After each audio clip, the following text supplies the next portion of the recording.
ಕೈ ಜೋಡಿಸ್ಕೊಳ್ಳಿ. 3 ಬಾರಿ ಓಂಕಾರವನ್ನ ಹಾಡೋಣ, ಪ್ರಣವ ಮಂತ್ರವನ್ನ. ಓ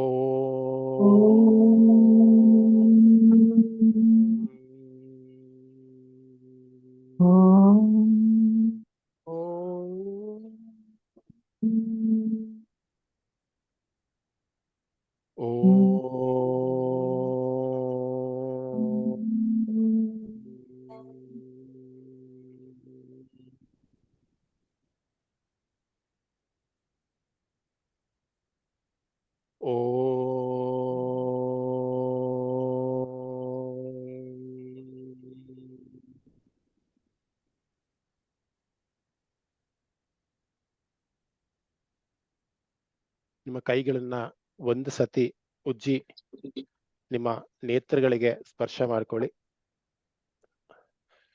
ಇವತ್ತಿನ ದಿನ ನಾವು ಪೂರ್ವನ್ಯಾಸದ ಬಗ್ಗೆ ಡಿಸ್ಕಸ್ ಮಾಡ್ತೀವಿ. ನಾವು ವಿಷ್ಣು ಸಹಸ್ರನಾಮವನ್ನ ಕಲಿಬೇಕಂದಾಗ ನಮ್ಮ ಇಂದ್ರಿಯಗಳು ಅಥವಾ ನಮ್ಮ ಶರೀರ ಯಾವ ರೀತಿ ಅದಕ್ಕೆ ಸ್ಪಂದಿಸ್ಬೇಕು, ಅದನ್ನ ಯಾವ ರೀತಿ ಸಿದ್ಧ ಮಾಡ್ಕೊಬೇಕು ಅನ್ನೋದನ್ನ ಕೂಡ ವಿಷ್ಣು ಸಹಸ್ರನಾಮ ಹೇಳತ್ತೆ. ಇವತ್ತಿನ ತರಗತಿಲಿ ಅದು ಕವರ್ ಮಾಡೋಣ. ಸ್ವಲ್ಪ ಜನ ಎಲ್ಲರೂ ವಿಡಿಯೋ ಆಫ್ ಮಾಡ್ಕೊಂಡಿದ್ದೀರಾ, ಯಾರು ಕಾಣಿಸ್ತಾ ಇಲ್ಲ ಅಷ್ಟು ಸರಿಯಾಗಿ. ಇರ್ಲಿ, ತೊಂದರೆ ಇಲ್ಲ. ಓಕೆ. ಸ್ವಲ್ಪ ಜನ ಕೇಳ್ತಾ ಇದ್ರು, ಲಾಸ್ಟ್ ಕ್ಲಾಸ್ ನಲ್ಲಿ ಸ್ವಲ್ಪ ಮಂದಗತಿಯಲ್ಲಿ ನಡೀತಾ ಇದೆ ಕ್ಲಾಸು, ಮಂದಗತಿಯಲ್ಲಿ ನಡೀತಾ ಇಲ್ಲ, ತುಂಬಾ ಫಾಸ್ಟ್ ಆಗ್ತಿದೆ ಅಂತ. ಇನ್ನು ಸ್ವಲ್ಪ ಜನ ನನಗೆ ಪರ್ಸನಲ್ ಆಗಿ ಮೆಸೇಜ್ ಮಾಡಿದ್ದಾರೆ. ಅಂದ್ರೆ ಯಾರ್ಯಾರು ಬರ್ಕೊಳ್ಳೋದಿಲ್ವೋ ಅವ್ರು ಮೆಸೇಜ್ ಮಾಡಿದ್ದಾರೆ, ಇಲ್ಲ ಸ್ವಲ್ಪ ಫಾಸ್ಟ್ ಆಗಿ ಮಾಡಿ, ತುಂಬಾ ನಿಧಾನ ಮಾಡಿದ್ರೆ ನಮ್ಗೆ ಬೋರ್ ಹೊಡಿಯುತ್ತೆ ಅಂತ. ಎಲ್ಲರಿಗೂ ಕೂಡ ಆಗೋ ತರ ಒಂದು ಕ್ಲಾಸ್ನ ಮಾಡ್ಬೇಕಂದ್ರೆ ಅದು ಖಂಡಿತ ಅಸಾಧ್ಯವಾದಂತಹ ರೀತಿ ಅಂತ ಹೇಳ್ಬೋದು. ಅದಕ್ಕೋಸ್ಕರ ಇವತ್ತಿನ ದಿನ ಖಂಡಿತ ನಾನು ಪದಚ್ಛೇದ ಮತ್ತೆ ಪದವಿಭಾಗ ಮತ್ತೆ ಅದರ ಭಾವಾರ್ಥ ಎಲ್ಲವನ್ನೂ ಕೂಡ ಕೊಡ್ತೀನಿ, ಇಲ್ಲ ಅಂತ ಹೇಳಲ್ಲ. ಆದ್ರೆ ಯಾರ್ಯಾರು ಬರ್ಕೊಂತಿರೋ ದಯವಿಟ್ಟು ಒಂದು ಸ್ವಲ್ಪ ಬೇಗ ಬರ್ಕೊಳ್ಳಿ. ಯಾಕೆಂದ್ರೆ ಯಾರ್ಯಾರು ಬರ್ಕೊಂತಿಲ್ವೋ ಅವ್ರಿಗೆ ನಾವು ಕ್ಲಾಸ್ ರೂಮ್ ಅಲ್ಲಿ ಅಥವಾ ಸ್ಕೂಲ್ ಕಾಲೇಜಸ್ ಅಲ್ಲಿ ಹೇಗೆ ಡಿಕ್ಟೇಟ್ ಮಾಡಿ ಬರ್ಸ್ತಾರಲ್ಲ ಆ ರೀತಿ ಬರ್ಸೋ ತರ ಆದ್ರೆ ಅವ್ರಿಗೂ ಕೂಡ ಒಂದ್ ಸ್ವಲ್ಪ ಮನಸ್ಸಿಗೆ ಖೇದ ಉಂಟಾಗತ್ತೆ ಅನ್ಸುತ್ತೆ. ಆ ಒಂದು ಕಾರಣದಿಂದ ಬರ್ಕೊಳ್ಳೋರು ಸ್ವಲ್ಪ ವೇಗವಾಗಿ ಬರ್ಕೊಳ್ಳಿ. ಅಕಸ್ಮಾತ್ ಏನಾದ್ರು ಮಿಸ್ ಆದ್ರೂ ಕೂಡ ರೆಕಾರ್ಡಿಂಗ್ ನ ನಿಮ್ಗೆ ಕೊಡ್ಲಾಗತ್ತೆ. ಆ ರೆಕಾರ್ಡಿಂಗ್ ನ ಬಳಸ್ಕೊಂಡು ಕೂಡ ನೀವು ಮತ್ತೆ ನೀವು ಏನ್ ಬಿಟ್ಟು ಹೋಗಿರತ್ತೆ ಅದನ್ನ ನೀವು ಇದು ಮಾಡ್ಕೊಬಹುದು. ಮತ್ತೆ ಪಾರಾಯಣ ಮಾಡ್ಲಿಕ್ಕೆ ಸ್ವಲ್ಪ ಜನಕ್ಕೆ ನಮ್ಗೆ ಚಾನ್ಸ್ ಕೊಡ್ತಾ ಇಲ್ಲ, ಹ್ಯಾಂಡ್ ರೈಸ್ ಮಾಡಿದ್ರು ಕೂಡ ಹ್ಯಾಂಡ್ ಲೋವರ್ ಆಗ್ತಿದೆ ಅಂತ ಸ್ವಲ್ಪ ಮೆಸೇಜ್ ಬಂತು. ಕ್ಷಮೆ ಇರ್ಲಿ. ಸ್ವಲ್ಪ ಕಲಿಯುವಂತಹ ಜನರು 165 ಜನ ಇದ್ದೀರಾ ಇಲ್ಲಿ, ಎಲ್ರಿಗೂ ಕೂಡ ನಾವು ಅವಕಾಶನ ಕೊಡ್ಬೇಕಂದ್ರೆ ಸ್ವಲ್ಪ ಕಷ್ಟ ಆಗತ್ತೆ. ಖಂಡಿತ ಯಾರು ಉತ್ಸಾಹದಿಂದ ಹ್ಯಾಂಡ್ ರೈಸ್ ಮಾಡ್ತಾರೋ ಅವರೆಲ್ಲರಿಗೂ ಕೂಡ ಚಾನ್ಸ್ನ ಕೊಡುವಂತಹ ಒಂದು ಸಂಕಲ್ಪವನ್ನ ನಾನು ಮಾಡ್ತೀನಿ ಇವತ್ತು. ಅಷ್ಟು ಮೊದಲಿಗೆ ಒಂದು ಸತಿ ವಿಘ್ನೇಶ್ವರನನ್ನು ಕೂಡ ಪ್ರಾರ್ಥನೆ ಮಾಡ್ಕೊಂಡ್ಬರೋಣ, ಈ ಒಂದು ಕಕ್ಷಾ ಯಾವುದೇ ರೀತಿಯ ವಿಘ್ನ ಇಲ್ದಲೆ ಮುಂದುವರಿಲಿ ಅಂತ. ಸದಾ ಬಾಲರೂಪಾಪಿ ವಿಘ್ನಾದ್ರಿಹಂತ್ರಿ ಮಹಾದಂತಿ ವಕ್ತ್ರಾಪಿ ಪಂಚಾಸ್ಯ ಮಾನ್ಯ ವಿಧೀಂದ್ರಾದಿಭೃಗ್ಯ ಗಣೇಶಾಭಿಧಾಮೇ ವಿದಕ್ತಾಂ ಶ್ರಿಯಂ ಕಾಪಿ ಕಲ್ಯಾಣಮೂರ್ತಿ. ಹರಿ ಓಂ. ಅಸ್ಲು ಲಾಸ್ಟ್ ಕ್ಲಾಸ್ ನಲ್ಲಿ 16 ಶ್ಲೋಕಗಳಾಗಿತ್ತು ಅಂತ ನನಗೆ ನೋಟ್ಸ್ ಕಳಿಸಿದವ್ರು ಹೇಳಿದ್ದಾರೆ. ಆಕ್ಚುಲಿ ನಾನು ಲಾಸ್ಟ್ ಕ್ಲಾಸ್ ಅಲ್ಲಿ ಇರ್ಲಿಲ್ಲ, ಕ್ಷಮೆ ಇರ್ಲಿ, ಎಲ್ಲೋ ಹೊರಗಡೆ ಹೋಗ್ಬೇಕಾಗಿತ್ತು. ಸೊ 17th ಶ್ಲೋಕದಿಂದ ಇವತ್ತು ಮಾಡ್ಬೇಕಾಗಿದೆ. ಒಂದ್ಸತಿ ಪಾರಾಯಣ ಲಾಸ್ಟಿಗೆ ಇಟ್ಕೊಳ್ಳೋಣ. ಖಂಡಿತ ಏನೇನು ಕವರ್ ಆಗತ್ತೆ ಇವತ್ತಿನ ಕ್ಲಾಸ್ ನಲ್ಲಿ ಅಷ್ಟು ಶ್ಲೋಕಗಳ ಪಾರಾಯಣ ಒಂದ್ಸತಿ ನಾನು ಮಾಡಿಸೋ ಪ್ರಯತ್ನ ಮಾಡ್ತೀನಿ. ಇವಾಗ ಹೇಳ್ಕೊಡುವಂತ ಶ್ಲೋಕವನ್ನ ಯಾರು ಹೇಳೋದಕ್ಕೆ ಇಷ್ಟಪಡ್ತಾರೆ ಅಂತ ಹ್ಯಾಂಡ್ ರೈಸ್ ಮಾಡಿದ್ರೆ ನಾನು ಅವ್ರಿಗೆ ಅವಕಾಶವನ್ನ ಕೊಡ್ತೀನಿ. ಓಕೆ, ವಿಜಯರಾಮಚಂದ್ರ ಅವ್ರ ಮೊದಲಿಗೆ ಹ್ಯಾಂಡ್ ರೈಸ್ ಮಾಡಿದ್ದಾರೆ. ನೀವೇ ಅನ್ಮ್ಯೂಟ್ ಮಾಡ್ಕೊಳಕ್ ಆಗ್ತಿದ್ದಲ್ಲ ವಿಜಯರಾಮಚಂದ್ರ? ಮಿಕ್ತವ್ರೆಲ್ಲರೂ ಕೂಡ ಆದಷ್ಟು ಸ್ವಲ್ಪ ಮ್ಯೂಟ್ ಅಲ್ಲಿ ಇರೋದಕ್ಕೆ ಟ್ರೈ ಮಾಡಿ. ಒಂದು ನಿಮಿಷ.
ಅಸ್ತು.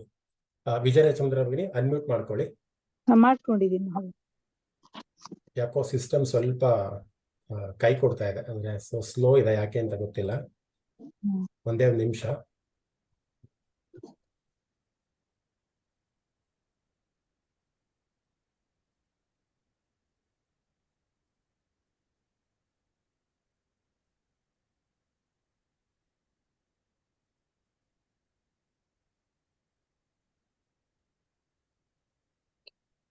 ಓಕೆ,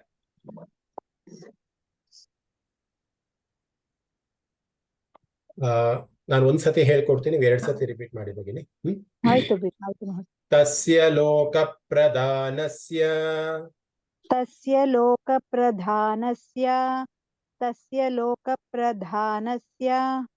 ಜಗನ್ನಾಥಸ್ಯ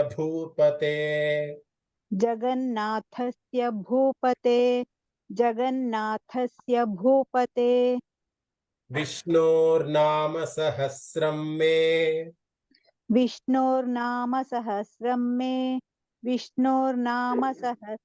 ಮೇ ಶೃಣು ಪಾಪಭಯಾಪಹಂ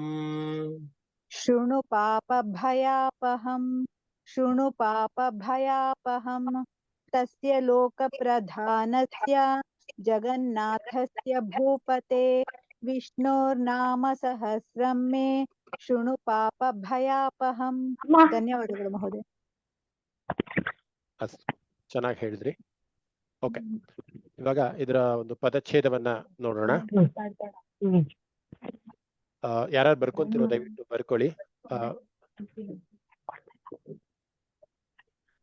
ನಾನು ಎಲ್ಲರೂ ಮ್ಯೂಟ್ ಮಾಡ್ತೀನಿ, ಯಾಕೋ ತುಂಬಾ ಡಿಸ್ಟರ್ಬ್ ಆಗ್ತಾ ಇದೆ.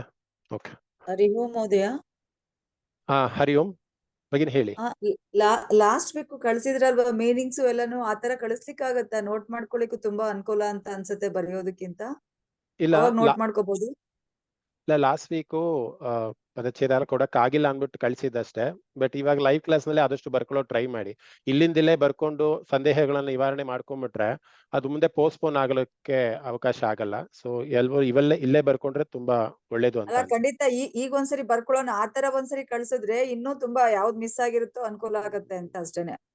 ಸರಿ, ನೋಡೋಣ, ಅದ್ರ ಪ್ರಯತ್ನ ಮಾಡೋಣ. ಧನ್ಯವಾದ. ಧನ್ಯವಾದ. ಓಕೆ, ಸೊ ತಸ್ಯ ಲೋಕ ಪ್ರಧಾನಸ್ಯ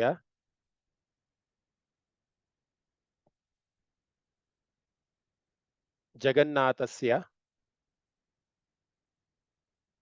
ಭೂಪತೆ ವಿಷ್ಣೋಃ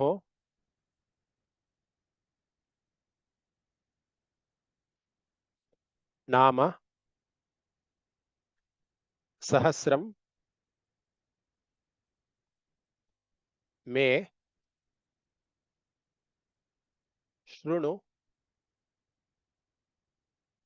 ಪಾಪ ಭಯ ಆಪಹಂ. ಮತ್ತಿನ್ನೊಂದ್ಸತಿ ಹೇಳ್ತೀನಿ. ತಸ್ಯ ಲೋಕ ಪ್ರಧಾನಸ್ಯ ಜಗನ್ನಾಥಸ್ಯ ಭೂಪತೆ ವಿಷ್ಣೋಃ ನಾಮ ಸಹಸ್ರಂ ಮೇ ಶೃಣು ಪಾಪ ಭಯ ಆಪಹಂ. ಇದು ಪದಚ್ಛೇದ ಆಗಿದೆ, ಅದರ ಅರ್ಥನೂ ಕೂಡ ಹೇಳ್ತೀನಿ. ತಸ್ಯ ಅಂದ್ರೆ ಅವನ, ಲೋಕ ಅಂದ್ರೆ ಲೋಕ ಅಂತಾನೆ ಬರುತ್ತೆ, ಪ್ರಧಾನಸ್ಯ ಅಂದ್ರೆ ಪ್ರಧಾನವಾದಂತಹ, ಜಗನ್ನಾಥನ, ಜಗನ್ನಾಥಸ್ಯ ಅಂದ್ರೆ ಜಗನ್ನಾಥನ, ಭೂಪತೆ ಭೂಮಿಗೆ ಒಡೆಯ ಅಂತ ಬರ್ಕೊಳ್ಳಿ, ಅಥವಾ ರಾಜ ಅಂತ ಆದ್ರೂ ಬರ್ಕೊಳ್ಳಿ. ಭೂಪತೆ ಅಂದ್ರೆ ರಾಜ ಅನ್ನುವಂತ ಅರ್ಥ ಬರುತ್ತೆ. ಇಲ್ಲಿ ಯುಧಿಷ್ಠಿರ ಅಂತ ಬ್ಯಾಕೆಟ್ ಅಲ್ಲಿ ಹಾಕೊಳ್ಳಿ. ಈ ಶ್ಲೋಕವನ್ನ ಭೀಷ್ಮರು ಯುಧಿಷ್ಠಿರನಿಗೆ ಹೇಳ್ತಾ ಇರೋದು. ಸೊ ಅಲ್ಲಿ ಸಂಬೋಧನೆ ಮಾಡ್ತಾ ಇದ್ದಾರೆ. ಭೂಪತೆ ಅಂದ್ರೆ ಮಹಾರಾಜ ಯುಧಿಷ್ಠಿರ ಅಂತ ಸಂಬೋಧನೆ ಮಾಡ್ತಾ ಇರುವಂತದ್ದು. ವಿಷ್ಣೋಹೋ ಅಂದ್ರೆ ವಿಷ್ಣುವಿನ, ನಾಮ ಅಂದ್ರೆ ಹೆಸರು, ಸಹಸ್ರಂ ಅಂದ್ರೆ 1000, ಮೇ ಅಂದ್ರೆ ನಾನು ಹೇಳುತ್ತೇನೆ ಅಥವಾ ನಾನು ಹೇಳುತ್ತಿದ್ದೇನೆ ಅಂತ ಬರ್ಕೊಳ್ಳಿ, ಶೃಣು ಅಂದ್ರೆ ಕೇಳು, ಪಾಪ ಅಂದ್ರೆ ಮಾಮೂಲಿ ಪಾಪನೇ ಬರುತ್ತೆ, ಭಯ ಅಂದ್ರೆ ಭಯನೇ ಬರುತ್ತೆ, ಆಪಹಂ ಅಂದ್ರೆ ನಿವಾರಕ ಅಂತ ಬರುತ್ತೆ. ಸ್ವಲ್ಪ ಫಾಸ್ಟ್ ಆಗಿ ಹೋಗ್ತಿದ್ದೀನಿ, ಅದಕ್ಕೆಲ್ಲ ಮುಂಚೆನೆ ಹೇಳಿದಾಗೆ ಸ್ವಲ್ಪ ಕ್ಷಮೆ ಇರಲಿ. ಯಾರ್ಯಾರು ಬರ್ಕೊಂತಿಲ್ವೋ ಅವ್ರಿಗೆ ಸ್ವಲ್ಪ ಆಭಾಸ ಆಗದೆ ಇರಲಿ ಅನ್ನೋ ಕಾರಣದಿಂದ. ಸೊ ಇದು ಪದಚ್ಛೇದ ಮತ್ತು ಅದರ ಅರ್ಥವಾಯಿತು. ಸೊ ಶ್ಲೋಕದ ಸಾರಾಂಶ ಹೀಗಿದೆ. ತಸ್ಯ ಲೋಕ ಪ್ರಧಾನಸ್ಯ ಜಗನ್ನಾಥಸ್ಯ ಭೂಪತೆ ವಿಷ್ಣೋರ್ನಾಮ ಸಹಸ್ರಮೇ ಶೃಣು ಪಾಪ ಭಯಾಪಹಂ. ಇಲ್ಲಿ ಭೀಷ್ಮರು ಯುಧಿಷ್ಠಿರನಿಗೆ ಹೇಳ್ತಾ ಇರೋದು ಅಲ್ವಾ. ನಾವು ನೋಡಿದ ಹಾಗೆ ಮೊದಲನೇ ಶ್ಲೋಕದಲ್ಲಿ ಗಣೇಶನಿಗೆ ಅಥವಾ ವಿಷ್ಣುವಿಗೆ ವಂದಿಸಿದ್ದಾಯ್ತು. 2 ಮತ್ತೆ 3ನೇ ಶ್ಲೋಕದಲ್ಲಿ ವ್ಯಾಸರಿಗೆ ನಾವು ಗ್ರಾಟಿಟ್ಯೂಡ್ ಅನ್ನ ಕೊಟ್ಟಿದ್ದಾಯ್ತು. ವಿಷ್ಣುವೇ ವ್ಯಾಸರು, ವ್ಯಾಸರೇ ವಿಷ್ಣು ಅನ್ನುವಂಥದ್ದು. ಮತ್ತೆ 4 ಮತ್ತೆ 5ನೇ ಶ್ಲೋಕದಲ್ಲಿ ನೀವು ಮತ್ತೆ ನೋಡೋದಾದ್ರೆ ಮತ್ತೆ ವಿಷ್ಣುವನ್ನೇ ನಾವು ಸ್ತುತಿಸಿದ್ವಿ ಕೂಡ. ಅವನ ನಾಮವನ್ನ ಸ್ತುತಿಸಿದ್ರೆ ಸಂಸಾರ ಭಯ ಒಂದು ನಾಶವಾಗತ್ತೆ ಅಂತ. ಇನ್ನು 6ನೇ ಶ್ಲೋಕದಲ್ಲಿ ವೈಶಂಪಾಯನ ಯಾರು ಅಂತ ತಿಳ್ಕೊಂಡ್ವಿ. ಅದ್ರ ಕಥೆಯನ್ನು ಕೂಡ ನಾನು ನಿಮ್ಗೆ ಹೇಳಿದ್ದೆ ಯಾರು ಅಂತ. ಅವನು ನರೇಟ್ ಮಾಡ್ತಾ ಇರೋದು ಅಂತನೂ ಕೂಡ ಹೇಳಿದ್ದೆ ಜೈಮೇ ಜಯನಿಗೆ. ಸೊ ಯುಧಿಷ್ಠಿರನಿಗೆ ಯುಧಿಷ್ಠಿರ 2 ಪ್ರಶ್ನೆಗಳನ್ನ ಕೇಳ್ತಾನೆ. ಸಾರಿ 2 ಶ್ಲೋಕದಲ್ಲಿ 6 ಪ್ರಶ್ನೆಗಳನ್ನ ಕೇಳ್ತಾನೆ. ಯಾರಾದ್ರೂ ಅನ್ಮ್ಯೂಟ್ ಮಾಡ್ಕೊಂಡು ಹೇಳಕ್ಕಾಗತ್ತಾ ಏನ್ 6 ಪ್ರಶ್ನೆಗಳನ್ನ ಕೇಳಿದ್ದು ಅಂತ? ಯುಧಿಷ್ಠಿರ 2 ಶ್ಲೋಕಗಳಲ್ಲಿ 6 ಪ್ರಶ್ನೆಗಳನ್ನ ಕೇಳ್ತಾನೆ. ಯಾರಿಗೂ ಅನ್ಮ್ಯೂಟ್ ಮಾಡಕ್ ಅವಕಾಶ ಇಲ್ವಾ? ಓಕೆ. ರೂಪಾ ಕುಲಕರ್ಣಿ ಭಗಿನಿ, ಏನು ಆ ಪ್ರಶ್ನೆಗಳು ಅಂತ ಹೇಳ್ತೀರಾ?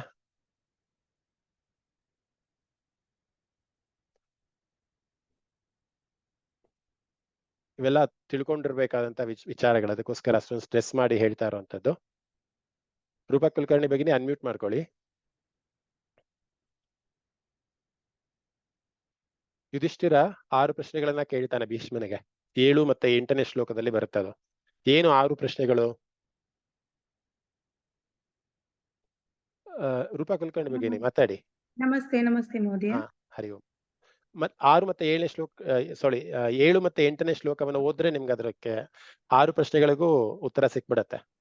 ಕಿಮೇಕಂ ದೈವತಂ ಲೋಕೆ, ಕಿಮೇಕಂ ದೈವತಂ ಲೋಕೆ ಅಂದ್ರೆ ಒಂದು ಪ್ರಶ್ನೆ. ಎಲ್ಲಾ ದೇವತೆಗಳಲ್ಲಿ ಯಾರು ಲೋಕದಲ್ಲಿ ಏಕೈಕ ದೈವ ಯಾವುದು? ದೇವ್ರು ಯಾರು ಅಂತ. ಹೌದು. ಆಮೇಲೆ ಆಮೇಲೆ ಸರ್ವವ್ಯಾಪಿ ಆದವನು ಯಾರು ಅಂತ. ಶ್ಲೋಕ ಹಾಗೆ ಹೋದಿ ಬರುತ್ತೆ. ಕಿಂ ವಾಪ್ಯೇಕಂ ಪರಾಯಣಂ, ಯಾರನ್ನ ನಾವು ಸ್ತುತಿಸ್ಬೇಕು, ಯಾರನ್ನ ಪಾರಾಯಣ ಮಾಡ್ಬೇಕು, ಯಾರನ್ನ ಅಲ್ವಾ? ಸ್ತುವಂತಹ ಕಂ ಕಂ ಅರ್ಚಂತಹ ಅಂತಂದ್ರೆ ಮಾನವರಾದವರು ಯಾರನ್ನ ಸ್ತುತಿ ಮಾಡ್ಬೇಕು ಅಥವಾ ಯಾರನ್ನ ಸ್ತುತಿಸ್ಬೇಕು ಶುಭವನ್ನು ಪಡೆಯಬೇಕು. ಆಮೇಲೆ ಕಮರ್ಚಂತ ಅಂದ್ರೆ ಕಾಯಕ ಅಂತ ಆಗುತ್ತಾ ಮಹೋದಯ? ಹೌದು ಹೌದು. ಸ್ತುವಂತಹ ಕಂ ಪ್ರಾಪ್ನು ಅಂದ್ರೆ ಕೀರ್ತಿಯನ್ನ ಪಡೆಯೋದಕ್ಕೆ ಅಥವಾ ಶುಭವನ್ನ ಪಡೆಯೋದಕ್ಕೆ ನಾವು ಯಾರನ್ನ ಸ್ತುತಿಸ್ಬೇಕು ಅನ್ನೋದು ಅಂತ ಅಷ್ಟರ ಬಗ್ಗೆ ನಾನೇ ಹೇಳ್ತೀನಿ. ಅದು ಸುಮ್ಮನೆ ನಿಮ್ಗೆ ಕೇಳೋಣ ಅಂತ ಹೇಳಿದ್ರೆ 6 ಪ್ರಶ್ನೆಗಳನ್ನ ಕೇಳ್ತಾನೆ. ಕಿಮೇಕಂ ದೈವತಂ ಲೋಕೆ, ಈ ಒಂದು ಇದ್ರಲ್ಲಿ ಅಂದ್ರೆ ಕುರುಕ್ಷೇತ್ರ ಯುದ್ಧ ಆಗಿದೆ, ಪಾಂಡವರಿಗೆ ಜಯ ಆಗಿದೆ. ರಣರಂಗದಲ್ಲಿ ಕುರುಕ್ಷೇತ್ರದ ರಣರಂಗದಲ್ಲಿ ಇದ್ದಾರೆ, ನೀವು ಕಲ್ಪನೆ ಮಾಡ್ಕೊಬಹುದು. ಯುಧಿಷ್ಠಿರ ಕೇಳುವಂತಹ ಪ್ರಶ್ನೆಗಳು ಇವೆಲ್ಲವೂ ಭೀಷ್ಮಾಚಾರ್ಯರು ಶರಾಯು ಮೇಲೆ ಮಲಗಿರ್ತಾರೆ. ಅವ್ರಿಗೊಂದು ದ್ವಂದ್ವ ಅನ್ನೋದು ಸಾಧಾರಣವಾಗಿ ಇದ್ದೇ ಇರುತ್ತೆ. ನಾನು ಯಾರನ್ನ ಸ್ತುತಿಸ್ಬೇಕು, ಎಲ್ಲಾ ಧರ್ಮ ಸೂಕ್ಷ್ಮಗಳನ್ನ ಹೇಳಿ ಆದ್ಮೇಲೆ ಇದು ಹೇಳೋರಂಥದ್ದು ವಿಷ್ಣು ಸಹಸ್ರನಾಮನ್ನ. ಅಷ್ಟಾದ್ಮೇಲೂ ಕೂಡ ಯಾವ್ದಾದ್ರು ಒಂದು ದೇವರನ್ನ ನನಗೆ ಹೇಳು ಅಂತ ಯುಧಿಷ್ಠಿರ ಕೇಳು. ಕಿಂ ಏಕಂ ದೈವತಂ ಲೋಕೆ, ಇಡೀ ಲೋಕದಲ್ಲಿ ಯಾವ ದೇವತನ್ನ ನಾನು ಪೂಜೆ ಮಾಡ್ಬೇಕು ಹೇಳ್ತೀಯಾ ಅಂತ ಕೇಳ್ತಾನೆ. ಕಿಂ ವಾಪ್ಯೇಕಂ ಪರಾಯಣಂ, ಯಾರ ಪಾರಾಯಣವನ್ನ ನಾನು ಮಾಡ್ಬೇಕು ಅಂತ ಕೇಳ್ತಾನೆ. ಸ್ತುವಂತಹ ಕಂ ಪ್ರಾಪ್ನುಯ ಮಾನವ ಶುಭ, ಮಾನವರಿಗೆ ಶುಭವನ್ನು ಕೊಡುವಂಥದ್ದು ಯಾರನ್ನ ಸ್ತುತಿ ಮಾಡಿದ ಶುಭವನ್ನ ಕೊಡುತ್ತಾರೆ ಅನ್ನೋದು 3ನೇ ಪ್ರಶ್ನೆ ಆಗಿರುತ್ತೆ. ಕಿಂ ಅರ್ಚಂತ ಪ್ರಾಪ್ನುಯ ಮಾನವಂ ಶುಭ, ಮತ್ತೆ ಅದು ಕೂಡ ಮತ್ತೆ ಯಾರನ್ನ ನಾನು ಅರ್ಚನೆ ಮಾಡಿದೆ. ಇಲ್ಲಿ ಸ್ತುತಿಸೋದು ಬೇರೆ, ಅರ್ಚನೆ ಮಾಡೋದು ಬೇರೆ ಅಲ್ವಾ. ಸ್ತುತಿಸೋದು ಅಂದ್ರೆ ನಾವು ಆಮೇಲೆ ಬಾಯಿಯಿಂದ ತುಟಿಯಿಂದ ದೇವರ ನಾಮಗಳನ್ನ ಹೇಳುವಂಥದ್ದು. ಅರ್ಚಿಸೋದು ಅಂತ ಅಂದ್ರೆ ಅದೊಂದು ಮಾನಸ ಪೂಜೆ ಅಂತಾನೆ ಹೇಳ್ಬೋದು. ಅರ್ಚನೆ ಮಾಡ್ಕೊಳ್ಳೋದು ನಾವು ದೇವದಲ್ಲಿ ಮಾಡ್ತೀವಲ್ಲ, ಮನಸ್ಸಂಕಲ್ಪವನ್ನು ಮಾಡಿ ಅರ್ಚನೆ ಮಾಡೋದು. ಯಾರನ್ನ ಅರ್ಚನೆ ಮಾಡಿದ್ರೆ ನಮಗೆ ಶುಭ ಆಗತ್ತೆ ಅಂತ. ಮತ್ತೆ ಯಾವ ಧರ್ಮವನ್ನ, ಗೋ ಧರ್ಮ ಸರ್ವಧರ್ಮಾಣಂ, ಇದೆಷ್ಟೊಂದು ಧರ್ಮಗಳಿದೆಯಲ್ಲ, ಇವತ್ತಿಗೂ ಕೂಡ ನಾವು ಕಲಿಯುಗದಲ್ಲೂ ಕೂಡ ಮೊನ್ನೆ ನೋಡಬಹುದು ಪಾರ್ಲಿಮೆಂಟ್ ಅಲ್ಲಿ ಧರ್ಮದ ಬಗ್ಗೆ ಎಷ್ಟು ನಡೀತಾ ಇದೆ ಅನ್ನೋಂಥದ್ದು. ಸೊ ಅವತ್ತು ಕೂಡ ಅದು ಪ್ರಶ್ನೆ ಇತ್ತು, ಆ ಧರ್ಮದಲ್ಲಿ ಯಾವ ಧರ್ಮವನ್ನು ನಾನು ಪಾಲಿಸಿದ್ರೆ ನನಗೆ ತುಂಬಾ ಅತ್ಯುತ್ತಮವಾದ ಧರ್ಮ ಯಾವುದು ಅಂತ ಕೇಳುವಂಥದ್ದು. ಕಿಂ ಜಪನ್ ಮುಚ್ಯತೆ ಜಂತುಹು, ಯಾರನ್ನ ಜಪಿಸಿದ್ರೆ ಎಲ್ಲಾ ಜೀವಿಗಳು ಸಂಸಾರ ಬಂಧನದಿಂದ ಮುಕ್ತರಾಗ್ತಾರೆ ಅಂತ 6 ಪ್ರಶ್ನೆಗಳನ್ನ 2 ಶ್ಲೋಕದಲ್ಲಿ ಯುಧಿಷ್ಠಿರ ಕೇಳುವಂಥದ್ದು. ಸಂಸ್ಕೃತದ ಒಂದು ವೈಶಿಷ್ಟ್ಯನೇ ಹಾಗೆ ನೋಡಿ. ಇಷ್ಟೊಂದು ವಿಸ್ತಾರವಾಗಿ ನಾನು ಪ್ರಾಬ್ಲಿ 3-4 ನಿಮಿಷ ತಗೊಂಡೆ ಅನ್ಸುತ್ತೆ ಇದನ್ನ ಹೇಳೋದಕ್ಕೆ. ಆದ್ರೆ ವೇದವ್ಯಾಸರು ಬರೀ 2 ಶ್ಲೋಕದಲ್ಲಿ ಆ ಇಡೀ ಒಂದು ಅಷ್ಟು ಪ್ರಶ್ನೆಯನ್ನು ಕನ್ಸೈಸ್ ಮಾಡಿ ಕೊಡ್ತಾರೆ. That is a beauty of Sanskrit. ನೀವೆಲ್ಲರೂ ಕೂಡ ಕೇಳಿರ್ಬೋದು ಅನ್ಸುತ್ತೆ, ಏಕಶ್ಲೋಕಿ ರಾಮಾಯಣ, ಏಕಶ್ಲೋಕಿ ಮಹಾಭಾರತ, ಏಕಶ್ಲೋಕಿ ಭಾಗವತಂ ಅಂತ ಬರುತ್ತೆ. ಒಂದೇ ಒಂದು ಶ್ಲೋಕದಲ್ಲಿ ಇಡೀ ರಾಮಾಯಣವನ್ನ ಹೇಳುವಂಥದ್ದು ಅಥವಾ ಇಡೀ ಮಹಾಭಾರತವನ್ನ ಹೇಳುವಂಥದ್ದು ಮಕ್ಕಳಿಗೆಲ್ಲರೂ ಕೂಡ ಕಂಠಸ್ಥ ಆಗಿರುತ್ತೆ. ಅದು ಆದೌ ರಾಮ ತಪೋವನಾದಿ ಗಮನಂ ಹತ್ವಾ ಮೃಗಂ ಕಾಂಚನಂ ವೈದೇಹಿ ಹರಣಂ ಜಟಾಯು ಮರಣಂ ಸುಗ್ರೀವ ಸಂಭಾಷಣಂ ವಾಲಿ ನಿಗ್ರಹಣಂ ಸಮುದ್ರ ತರಣಂ ಲಂಕಾಪುರಿ ದಾಹನಂ ಪಶ್ಚಾದ್ರಾವಣ ಕುಂಭಕರ್ಣ ಹನನಂ ಏತದ್ದಿ ರಾಮಾಯಣಂ. ಇಷ್ಟು ಶ್ಲೋಕದಲ್ಲಿ ಇಡೀ ರಾಮಾಯಣವನ್ನ ಕಟ್ಟಿಕೊಡುವಂತಹ ಒಂದು ಭಾಷೆ ಅಂದ್ರೆ ಅದು ಸಂಸ್ಕೃತ. ಅದಕ್ಕೋಸ್ಕರ ಶ್ಲೋಕವನ್ನ ಆಗಿನ ಕಾಲದಲ್ಲಿ ಕನ್ಸೈಸ್ ರೂಪದಲ್ಲಿ ಅಥವಾ ನಮ್ಮ ಸಂಸ್ಕೃತ ಕಲಿಯೋರಿದ್ರೆ ಸೂತ್ರಗಳ ರೂಪದಲ್ಲಿ ಅಷ್ಟು ಕನ್ಸೈಸ್ ಮಾಡಿ ಒಂದು ಪ್ಯಾಕೇಜ್ ತರ ಕೊಡುವಂತಹ ಒಂದು ಕಲೆ ಇರೋದು ಸಂಸ್ಕೃತಕ್ಕೆ ಮಾತ್ರ. ಸೊ ಹೇಳ್ತಾ ಹೋದ್ರೆ ಇನ್ನು 1 hour ಬೇಕಾದ್ರೆ ಅದ್ರ ಬಗ್ಗೆ ಪಾಠ ಮಾಡ್ಬೋದು. ಸೊ ಇಲ್ಲಿ 6 ಪ್ರಶ್ನೆಗಳನ್ನ ಕೇಳ್ತಾನೆ 2 ಶ್ಲೋಕದಲ್ಲಿ.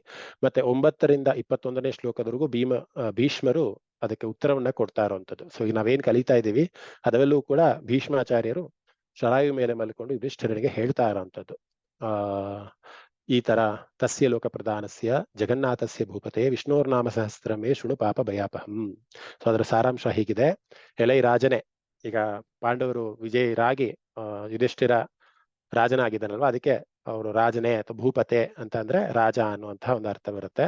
ಎಲೈ ರಾಜನೇ, ಬೇಕಾದ್ರೆ ಬರ್ಕೊಳ್ಳಿ ಶ್ಲೋಕದ ಸಾರಾಂಶವನ್ನ. ಎಲೈ ರಾಜನೇ, ಈ ಇಡೀ ಲೋಕಕ್ಕೆ ಪ್ರಾಧಾನ್ಯವಾದ ಮುಖ್ಯಸ್ಥನಾದ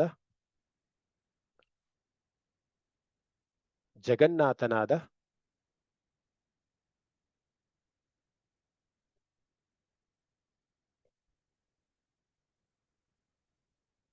ವಿಷ್ಣುವಿನ 1000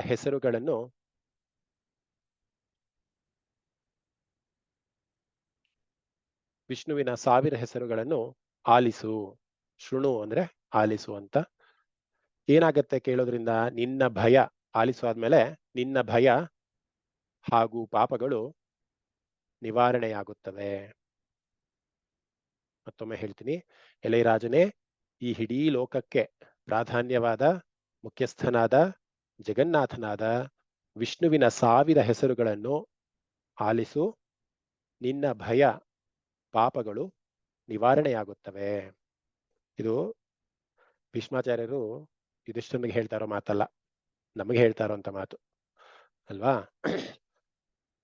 ಇಡೀ ಲೋಕಕ್ಕೆ ಪ್ರಾಧಾನ್ಯವಾದಂತಹ ಮುಖ್ಯಸ್ಥನಾದಂತಹ ಜಗನ್ನಾಥನಾದಂತಹ ಮಹಾವಿಷ್ಣುವಿನ 1000 ನಾಮಗಳನ್ನ ಯಾರು ಆಲಿಸ್ತಾರೋ, ಹೇಳೋದ್ ಬೇಡ, ಬರೀ ಕೇಳಿಸ್ಕೊಂಡ್ರೆ ಸಾಕು. ಶೃಣು, ಬರೀ ಕೇಳಿಸ್ಕೊಂಡ್ರೆ ಸಾಕು, ನಮ್ಮ ಭಯ ಪಾಪ ಎಲ್ಲೂ ಕೂಡ ನಿವಾರಣೆ ಆಗತ್ತೆ ಅಂತ.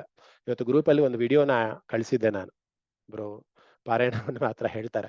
ಅಂತಹ ಕೋಮಾದಲ್ಲಿರುವಂತಹ ಒಬ್ಬ ವ್ಯಕ್ತಿ 10 ದಿನದಲ್ಲಿ ಬರೀ ನಾರಾಯಣ ಅನ್ನುವಂತಹ ನಾಮವನ್ನು ಆಲಿಸಿ, ಅವನು ಹೇಳಿಲ್ಲ, ಬರೀ ಆಲಿಸಿ ಕೇಳೇನೆ ಗುಣಮುಖನಾಗ್ತಾನೆ ಅಂತ ಅಂದ್ರೆ, ಪ್ರತಿದಿನ ನಾವು 10 ನಿಮಿಷ, ಆಕ್ಚುಲಿ ವಿಷ್ಣು ಸಹಸ್ರನಾಮವನ್ನು ಹೇಳೋದಕ್ಕೆ ಒಂದು ನನ್ನ ಪ್ರಕಾರ ನಾನು ತಗೊಳ್ಳೋದು 20ರಿಂದ 24 ನಿಮಿಷ ತಗೊಂತೀನಿ. ಪೂರ್ವನ್ಯಾಸ ಅಥವಾ ಫಲಶ್ರುತಿ ಹೇಳದೆ ಹೋದ್ರೆ ಇನ್ನೂ ಸ್ವಲ್ಪ ಕಮ್ಮಿ ಸಮಯನೇ ಆಗತ್ತೆ. ಸೊ ಅಷ್ಟು ಸಮಯವನ್ನ ನಾವು ನಾರಾಯಣಕ್ಕೋಸ್ಕರ ಸಹಸ್ರನಾಮಕ್ಕೆ ನಾವು ಕೊಟ್ಬಿಟ್ರೆ ನಮಗೇನು ಭಯ ಪಾಪ ಏನು ಕೂಡ ನಿವಾರಣೆ ಆಗೋದಿಲ್ಲ. ಅಲ್ಲೇ ಡ್ರಾ ಅಲ್ಲೇ ಬಹುಮಾನ ಅಂತಾರಲ್ಲ. ಅಕಸ್ಮಾತ್ ಇವತ್ತೇನ ಗೊತ್ತಿಲ್ದಲೆ ಪಾಪಗಳನ್ನ ಮಾಡಿದ್ರೆ ಅಲ್ಲೇ ಮಟಾಶ್ ಆಗ್ಬಿಡುತ್ತೆ ಎಲ್ಲರೂ ಕೂಡ ಅಲ್ವಾ. ಸೊ ಆ ರೀತಿ ಮಾಡುವಂಥದ್ದು. ಸೊ ಇದರ ಶ್ಲೋಕ ಎಲ್ಲರಿಗೂ ಕೂಡ ಅರ್ಥ ಆಗಿದೆ ಅನ್ಸುತ್ತೆ. ತಸ್ಯ ಲೋಕ ಪ್ರಧಾನಸ್ಯ ಜಗನ್ನಾಥಸ್ಯ ಭೂಪತೆ ವಿಷ್ಣೋರ್ನಾಮ ಸಹಸ್ರಮೇ ಶೃಣು ಪಾಪ ಭಯಾಪಹಂ. ಕೇಳು ಅಂತ ಹೇಳ್ತಾರ ಯುಧಿಷ್ಠಿರ. ಕೇಳು, ನಾನು ಸಹಸ್ರನಾಮವನ್ನ ಹೇಳ್ತೀನಿ ನಿಂಗೆ ಅಂತ ಪೂರ್ವಪೀಠಿಕೆಯಲ್ಲಿ ಹೇಳ್ತಾರಂತ ಒಂದು ಶ್ಲೋಕ.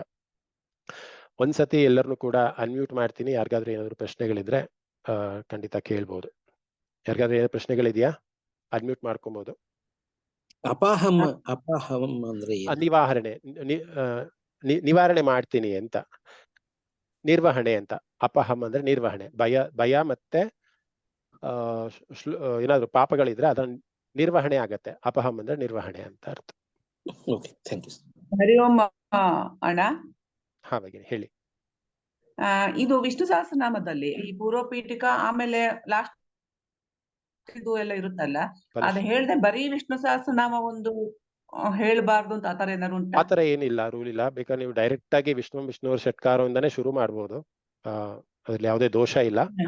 ಅಂದ್ರೆ ಎಲ್ಲ ಟೈಮ್ ಅಲ್ಲ ಎಲ್ಲ ಟೈಮ್ ಅಲ್ಲ. ಈಗ ಕೆಲವು ಸರಿ 11 ಸಾರಿ ಹೇಳಿದ್ರೆ ಏನು ಒಳ್ಳೇದು ವಿಷ್ಣು ಸಹಸ್ರನಾಮ ಅಂತ ಹೇಳ್ತಾರಲ್ಲ, ಅಂತ ಟೈಮಲ್ಲಿ ನಾವು ಬರೀ ವಿಷ್ಣು ಸಹಸ್ರನಾಮ ಮಾತ್ರನೇ ಓದ್ಬೋದಾ ಅಂತ ಅದಕ್ಕೆ ಕೇಳಿದೆ. ಅವರವರ ಭಾವಕ್ಕೆ ಅಂತ ಹೇಳ್ಬೋದು. ಇದಕ್ಕೆ ನಿಗದಿತವಾದ ಇದ್ರಲ್ಲಿ ಆಕ್ಚುಲಿ ತಿಳಿದವರು ಪಂಡಿತರು ಅಥವಾ ಶಾಸ್ತ್ರ ಏನ್ ಹೇಳುತ್ತೆ ಅಂದ್ರೆ, ನೀವು ಯಾವುದೇ ಕಾಲದಲ್ಲಿ ಯಾವುದೇ ಟೈಮಲ್ಲಿ ಯಾವುದೇ ಇದ್ರಲ್ಲೂ ಕೂಡ ನೀವು ವಿಷ್ಣು ಸಹಸ್ರನಾಮವನ್ನ ಹೇಳ್ಬೋದು ಅನ್ನೋಂಥದ್ದು. ಇದಕ್ಕೆ ಯಾವುದೇ ತರದ ರೀತಿ ರಿವಾಜುಗಳಿಲ್ಲ. ಶ್ರದ್ಧೆ ಮತ್ತೆ ಭಕ್ತಿ, ಅದೇ ಒಂದ್ಸತಿ ಹೇಳಿದೆ ನಿಮ್ಗೆ, ಮಾನಸ ಪೂಜೆ ಅಂತ. ನಮ್ಮ ಮನಸ್ಸಿನಲ್ಲಿ ನಾವು ಯಾವ ರೀತಿ ಸಂಕಲ್ಪವನ್ನ ಮಾಡ್ಕೊಂಡು ಶ್ರದ್ಧೆಯಿಂದ, ಈಗ ನೋಡಿ ಎಲ್ಲರೂ ಕೂಡ ಶ್ರದ್ಧೆಯಿಂದ ಕೂತು ಒಂದು ಶ್ರದ್ಧೆಯಿಂದ ಕಲಿತಾ ಇದ್ದಾರೆ. ಅದೇ ಭಕ್ತಿ ಅಲ್ವಾ? ಸೊ ಆ ಭಕ್ತಿ ಧನ್ಯವಾದ. ನಿಮಿಷ ಮಧ್ಯ ಮಾತಾಡ್ತಾ ಇದ್ದೀನಿ ನಾನು. ಒಂದು 11 ಸಲದ ಪಾರಾಯಣಕ್ಕೆ ನಾವು ಅಟೆಂಡ್ ಮಾಡಿದ್ವು. ಅದ್ರಲ್ಲಿ ಏನು ಅಂದ್ರೆ ಫಸ್ಟ್ ಟೈಮ್ ಮಾಡಬೇಕಾದ್ರೆ ಈ ಫಲಶ್ರುತಿ ಇದೆಲ್ಲ ಯಾವ್ದು ಪೂರ್ವ ಪೀಠಿಕೆ ಅದೆಲ್ಲ ಇದೆಯಲ್ಲ ಅದನ್ನ ಹೇಳ್ಬೇಕು. ಇನ್ ಮಧ್ಯ 9 ಸಲ 10 ಸಲ ಹೇಳೋದನ್ನ ವಿಷ್ಣು ಷಟ್ಕಾರದಿಂದಾನೇ ಶುರು ಮಾಡುದು. ಆಮೇಲೆ ಕೊನೆಯಲ್ಲಿ ಹೇಳ್ಬೇಕಾದ್ರೂ ಕೂಡ ಅದು ಮೊದಲನೇದು ಕೊನೆದಕ್ಕೆ ಇದನ್ನೆಲ್ಲ ಹೇಳ್ಬೇಕು. ಮಧ್ಯದಲ್ಲಿ ಹೇಳುವ ಅವಶ್ಯಕತೆ ಇಲ್ಲ ಅಂತ ಅಲ್ಲೊಬ್ರು ಗುರುಗಳು ಹೇಳಿದ್ರು. ಅದೇ ತರ ನಾವು ಅಭ್ಯಾಸ ಮಾಡಿದ್ವು. ಹೇಳಿ ಭಗಿನಿ. ಶ್ರೀರಾಮ ರಾಮೇತಿ ರಮೇ ರಾಮೇ ಮನೋರಮೆ ಅದನ್ನ 9 ಸಲ ಹೇಳಿದ್ರೆ ಒಂದು ಸಹಸ್ರನಾಮದ ಲೆಕ್ಕ ಅಂತಾರಲ್ಲ, ಅದು ಒಂದು ಫಾರ್ಮುಲಾ ಇದೆ. ಅದ ನಂತರ ನಾನು ಹೇಳ್ತೀನಿ. ಇವಾಗ ಮುಂದಕ್ಕೆ ಹೋಗೋಣ. ಇದನ್ನ ಡಿಸ್ಕಷನ್ ಮಾಡ್ತಾ ಇದ್ದಾರೆ, ಸ್ವಲ್ಪ ವಿಳಂಬ ಆಗುತ್ತೆ. ನಮಸ್ಕಾರ ಮಹೋದಯ. ಒಂದು ಇದಿದೆ, ಜನಮೇಜಯ ಅಂತಾರೆ, ಜಯಮೇಜಯ ಅಂತಾರೆ. ಅದು ಬೇರೆ ಬೇರೆನಾ ಒಂದೇನಾ? ಇಲ್ಲ, ಜಯಮೇ ಜಯ ಕರೆಕ್ಟ್. ಆಕ್ಚುಲಿ ಒಬ್ಬೊಬ್ರು ಈಗ ಹೇಳ್ನಲ್ಲ, ಅದು ಹಾಡು ಭಾಷೆನಲ್ಲಿ ಆತರ ಬಂದ್ಬಿಟ್ಟಿದ್ದೆ. ಜಯಮೇ ಜಯ ಕರೆಕ್ಟ್. ಸರಿ ಮಹೋದಯ, ನಮಸ್ಕಾರ. ಮುಂದಿನ ಶ್ಲೋಕಕ್ಕೆ ಹೋಗೋಣ. ಯಾರು ಹೇಳ್ತೀರಾ? ರೈಸ್ ಹ್ಯಾಂಡ್ ಮಾಡಿರೋರು. ಆಕ್ಚುಲಿ ಲಾಸ್ಟ್ ಟೈಮ್ ಯಾರೋ ತುಂಬಾ ಚಾನ್ಸ್ ಕೊಟ್ಟ. ಶೈಲಜಾ ಭಗಿನಿ ಹೇಳ್ತೀರಾ? ಹೇಳ್ತೀನಿ. ಯಾವ್ದು ಹೇಳಿ ನಾನೀಗ? 18ನೇದು ಹೇಳಿ. ಯಾನಿ ನಾಮಾನಿ ಗೌಣಾನಿ ಹೇಳ್ಕೊಡ್ತೀನಿ ಒಂದ್ಸತಿ. ಯಾವ್ದು? ಯಾನಿ ಹೇಮ ಭಗಿನಿ. ಹರಿ ಓಂ. ಎಸ್ ಮಹೋದಯ. ಹೇಳ್ಕೊಡ್ತೀರಾ ಭಗಿನಿ? ಓಕೆ ಮಹೋದಯ. ಯಾನಿ ನಾಮಾನಿ ಗೌಣಾನಿ. ಯಾನಿ ನಾಮಾನಿ ಗೌಣಾನಿ. ಯಾನಿ ನಾಮಾನಿ ಗೌಣಾನಿ. ವಿಖ್ಯಾತಾನಿ ಮಹಾತ್ಮನಃ. ವಿಖ್ಯಾತಾನಿ ಮಹಾತ್ಮನಃ. ವಿಖ್ಯಾತಾನಿ ಮಹಾತ್ಮನಃ. ಋಷಿಭಿಃ ಪರಿಗೀತಾನಿ. ಋಷಿಭಿಃ ಪರಿಗೀತಾನಿ. ಋಷಿಭಿಃ ಪರಿಗೀತಾನಿ. ತಾನಿ ವಕ್ಷ್ಯಾಮಿ ಭೂತಯೇ. ತಾನಿ ವಕ್ಷ್ಯಾಮಿ ಭೂತಯೇ. ತಾನಿ ವಕ್ಷ್ಯಾಮಿ ಭೂತಯೇ. ಪೂರ್ತಿ 2 ಪಾದ ಒಟ್ಟಿಗೆ ಹೇಳೋಣ. ನಾನೇ ಹೇಳಿ ಭಗಿನಿ, ಬಂದ್ರೆ ಹೇಳಿ. ಯಾನಿ ನಾಮಾನಿ ಗೌಣಾನಿ ವಿಖ್ಯಾತಾನಿ ಮಹಾತ್ಮನಃ. ಋಷಿಭಿಃ ಪರಿಗೀತಾನಿ. ತಾನಿ ವಕ್ಷ್ಯಾಮಿ ಭೂತಯೇ. ಓಕೆ, ಚೆನ್ನಾಗಿ ಹೇಳಿದ್ರಿ. ಪದಚ್ಛೇದ ಒಂದ್ಸತಿ ಬರ್ಕೊಂಬಿಡಿ, ಆದಷ್ಟು ಬೇಗ ಬರ್ಕೊಳ್ಳಿ. ಯಾನಿ ನಾಮಾನಿ ಗೌಣಾನಿ ವಿಖ್ಯಾತಾನಿ ಮಹಾತ್ಮನಃ ಋಷಿಭಿಃ ಪರಿಗೀತಾನಿ. ತಾನಿ ವಕ್ಷ್ಯಾಮಿ ಭೂತಯೇ. ಮತ್ತೊಂದ್ಸತಿ ಹೇಳ್ತೀನಿ. ಯಾನಿ ನಾಮಾನಿ ಗೌಣಾನಿ ವಿಖ್ಯಾತಾನಿ ಮಹಾತ್ಮನಃ ಋಷಿಭಿಃ ಪರಿಗೀತಾನಿ ತಾನಿ ವಕ್ಷ್ಯಾಮಿ ಭೂತಯೇ. ಅದರ ಅರ್ಥ ಇರಿದೆ.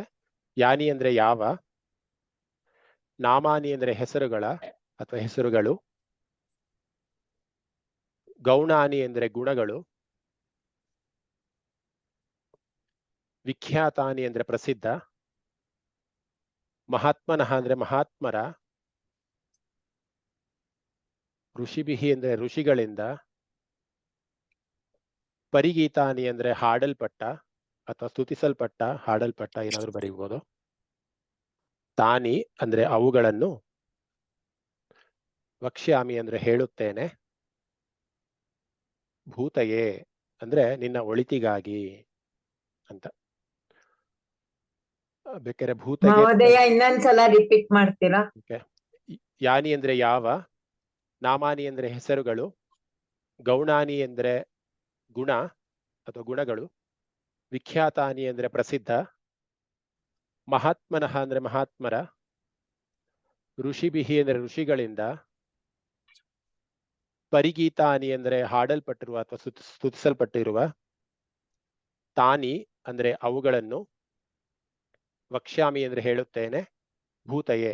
ಇಲ್ಲಿ ಭೂತಯೇ ಬೇಕಾದ್ರೆ ಸ್ಪ್ಲಿಟ್ ಮಾಡ್ಕೊಬಹುದು. ಭೂತಿ ಅಂತ ಅಂದ್ರೆ ಅದು ಗ್ಲೋರಿ ಅಂತ ಬರುತ್ತೆ, ಅಥವಾ ವಿಭೂತಿ ಯೋಗ ಅಂತ ಹೇಳ್ತೀವಲ್ಲ. ಭೂತಿ ಅಂತ ಅಂದ್ರೆ ಗ್ಲೋರಿಗೆ ಏನ್ ಹೇಳ್ತಾರೆ ಕನ್ನಡದಲ್ಲಿ? ವೈಭವ. ವೈಭವ. ವೈಭವ, ಅವನ ವೈಭವನ್ನ ಹೇಳುತ್ತಾ ಅಥವಾ ಒಳಿದಿಗಾಗಿ ಹೇಳುವಂತಹ ಒಂದು ಅರ್ಥ ಬರುತ್ತೆ. ಸೊ ಅದರ ಸಾರಾಂಶವನ್ನು ಕೂಡ ಬೇಕಾದ್ರೆ ಬರ್ಕೊಳ್ಳಿ.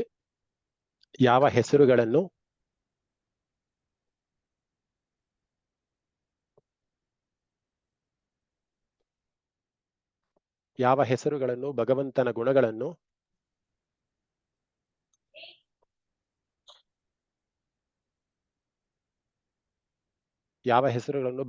ಗುಣಗಳನ್ನು, ಭಗವಂತನ ವಿಖ್ಯಾತಿಯನ್ನು ಅಥವಾ ಭಗವಂತನ ವಿಖ್ಯಾತಿಯನ್ನು, ಯಾವ ಮಹಾತ್ಮರು ಅಥವಾ ಋಷಿಗಳು,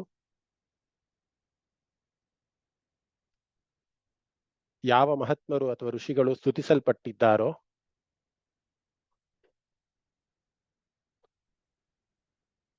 ಅವುಗಳನ್ನು ನಿನ್ನ ಒಳಿತಿಗಾಗಿ ಹೇಳುತ್ತೇನೆ ಕೇಳು.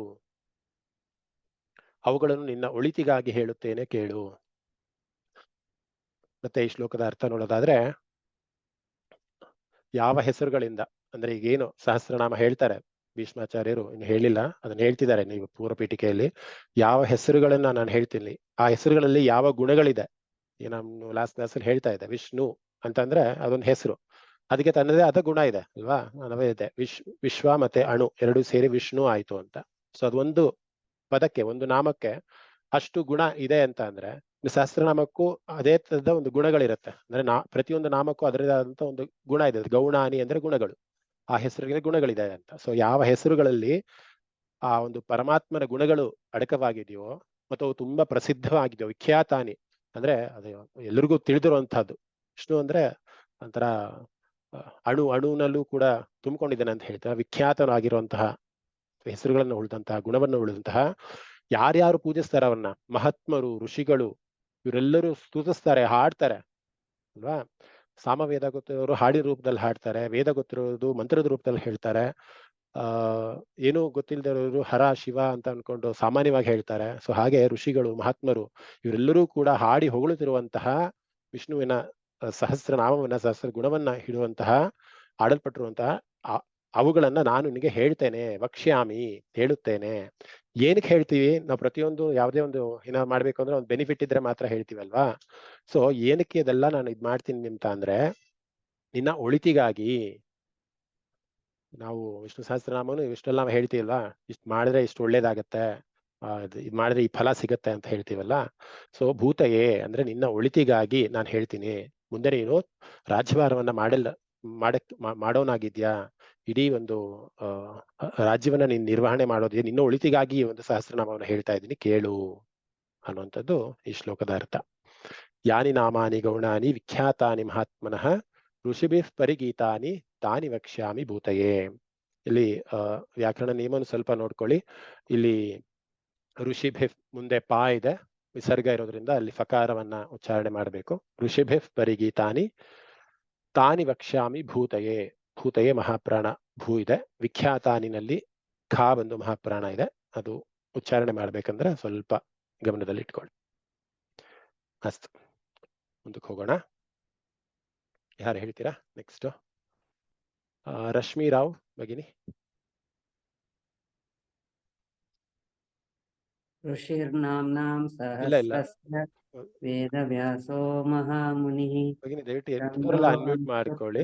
ದೇವೋ ಭಗವಾನ್ ದೇವಕಿ. ಹಾ, ಗೋವಿಂದರಾಜು ಭಗಿನಿ ದಯವಿಟ್ಟು ಅನ್ಮ್ಯೂಟ್ ಮಾಡ್ಕೊಳ್ಳಿ. ಆಯ್ತು. ರಶ್ಮಿ ರಾವ್ ಭಗಿನಿ ಅನ್ಮ್ಯೂಟ್ ಮಾಡ್ಕೊಳ್ಳಿ. ಹರಿ ಓಂ ಮಹೋದಯ. ಹೇಮ ಭಗಿನಿ. ಎಸ್ ಮಹೋದಯ. ಋಷಿರ್ನಾಮ್ನಾಂ 2 times ಹೇಳಿ ಭಗಿನಿ. ಋಷಿರ್ನಾಮ್ನಾಂ ಸಹಸ್ರಸ್ಯ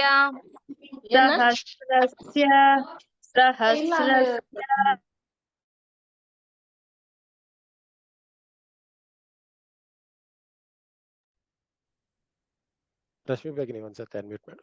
ಹೇಳಿ. ವೇದವ್ಯಾಸೋ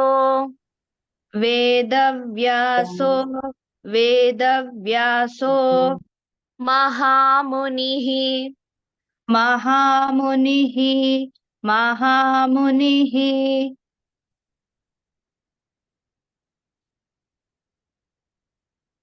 ಒಂದ್ಸತಿ ಪೂರ್ತಿ ಹೇಳಕ್ ಟ್ರೈ ಮಾಡಿ. ಛಂದೋನುಷ್ಟುಪ್ ಛ ಮಹಾಪ್ರಾಣ ಹೇಳ್ಬೇಕು. ಛಂದೋನುಷ್ಟುಪ್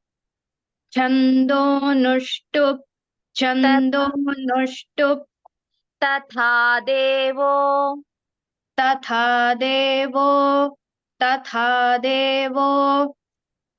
ಭಗವಾನ್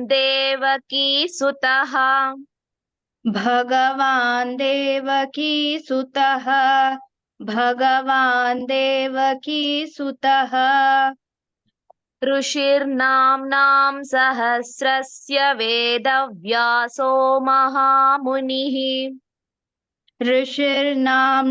ಸಹಸ್ರಸ್ಯ ವೇದವ್ಯಾಸೋ ಮಹಾಮುನಿಃ ಛಂದೋನುಷ್ಟುಪ್ ತಥಾ ದೇವೋ ಭಗವಾನ್ ದೇವಕೀ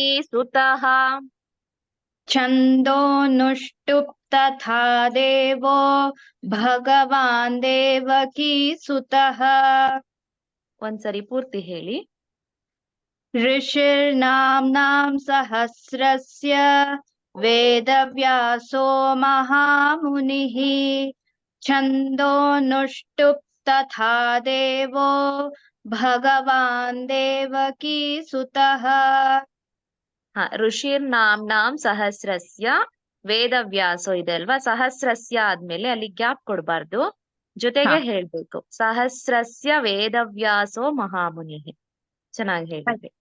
ಆಯ್ತು ಭಗಿನಿ, ಧನ್ಯವಾದ. ಪದಚ್ಛೇದ ಬರ್ಕೊಳ್ಳಿ. ಋಷಿಃ ನಾಮ್ನಾ ಸಹಸ್ರಸ್ಯ. ಸ್ವಲ್ಪ ಜನ ಯಾರಾದ್ರೂ ಪಾರಾಯಣ ಮಾಡ್ತಿರ್ಬೇಕಂದ್ರೆ ಬೇಕಾದ್ರೆ ನೀವು ಪದಚ್ಛೇದ ಬರ್ಕೊಂಡು ಟ್ರೈ ಮಾಡ್ಬೋದು. ಋಷಿಃ ನಾಮ್ನಾ ಸಹಸ್ರಸ್ಯ ವೇದವ್ಯಾಸಃ ಮಹಾಮುನಿಃ ಛಂದಃ ಅನುಷ್ಟುಪ್ ತಥಾ ದೇವಃ ಭಗವಾನ್ ದೇವಕೀ ಸುತಃ. ಮತ್ತೊಮ್ಮೆ ಹೇಳ್ತೀನಿ. ಋಷಿಃ ನಾಮ್ನಾ ಸಹಸ್ರಸ್ಯ ವೇದವ್ಯಾಸಃ ಮಹಾಮುನಿ ಅಥವಾ ಮಹಾಮುನಿಃ ಅಂತಲೂ ಬರ್ಕೊಬಹುದು. ಛಂದಃ ಅನುಷ್ಟುಪ್ ತಥಾ ದೇವಃ ಭಗವಾನ್ ದೇವಕೀ ಸುತಃ. ಋಷಿಃ ಅಂದ್ರೆ ಋಷಿ, ನಾಮ್ನಾ ಅಂದ್ರೆ ಹೆಸರುಗಳು, ಸಹಸ್ರಸ್ಯ ಅಂದ್ರೆ ಸಾವಿರ ಅಂತ, ಸಹಸ್ರ ಅಂದ್ರೆ ಸಾವಿರ. ವೇದವ್ಯಾಸ ಅಂದ್ರೆ ವೇದವ್ಯಾಸ, ಮಹಾಮುನಿ ಅಂದ್ರೆ ಮಹಾಮುನಿ, ಅದರಲ್ಲಿ ಏನು ಬದಲಾವಣೆ ಇಲ್ಲ. ಛಂದಃ ಅಂದ್ರೂ ಕೂಡ ಛಂದಹನೇ. ಅನುಷ್ಠುಬ್, ಅನುಷ್ಠುಬ್ ಅನ್ನೋದು ಒಂದು ಛಂದಸ್ಸಿನ ಹೆಸರು. ಸೊ ಅನುಷ್ಠುಬ್ ಛಂದಸ್ ಅಂತ ಬರ್ಕೊಳ್ಳಿ. ತಥಾ ಅಂದ್ರೆ ಹಾಗೆ, ಹಾಗೆಯೇ. ದೇವಃ ಅಂದ್ರೆ ದೇವರು, ಭಗವಾನ್ ಅಂದ್ರೆ ಭಗವಾನ್ ಅಂತಾನೆ ಅರ್ಥ ಬರುತ್ತೆ, ಅಥವಾ ದೇವರು ಅಂತ ಅರ್ಥ ಬರುತ್ತೆ. ದೇವಕೀ ಸುತಃ ಅಂದ್ರೆ ಕೃಷ್ಣ, ದೇವಕಿಯ ಪುತ್ರ.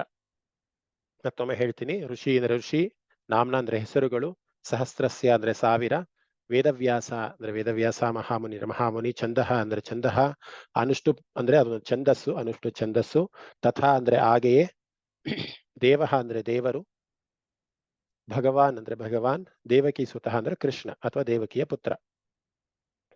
ಸೊ ಏನು ಇಲ್ಲಿ ಹೇಳ್ತಾ ಇರೋದು, ಆಕ್ಚುಲಿ ಈ ಮುಂದೆ ಬರುವಂತಹ 3 ಶ್ಲೋಕಗಳೇನಿದೆ ಇದು ಮಹಾಭಾರತದ ಶ್ಲೋಕಗಳಲ್ಲ ಹೇಳ್ಬೇಕಂದ್ರೆ. ಅಂದ್ರೆ ವಿಷ್ಣು ಸಹಸ್ರನಾಮದಲ್ಲಿ ಇದೆ, ಆದ್ರೆ ಮಹಾಭಾರತದಲ್ಲಿ ಬಂದಿರುವಂತಹ ಶ್ಲೋಕಗಳಲ್ಲ. ಇಲ್ಲಿ ಈ ಶ್ಲೋಕದಿಂದ ಮತ್ತೆ 2 ಶ್ಲೋಕಗಳು ಕೂಡ.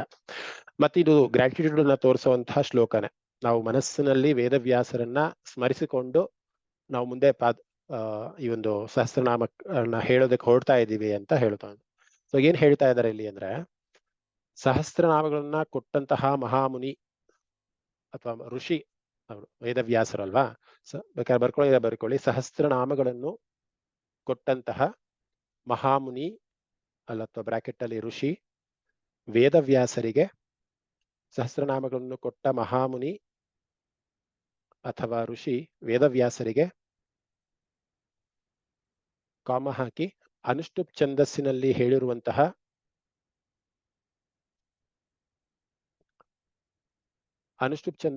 ಹೇಳಿರುವಂತಹ ದೇವಕಿ ಸುತ, ದೇವಕಿ ಸುತ ಅಂದ್ರೆ ಕೃಷ್ಣ,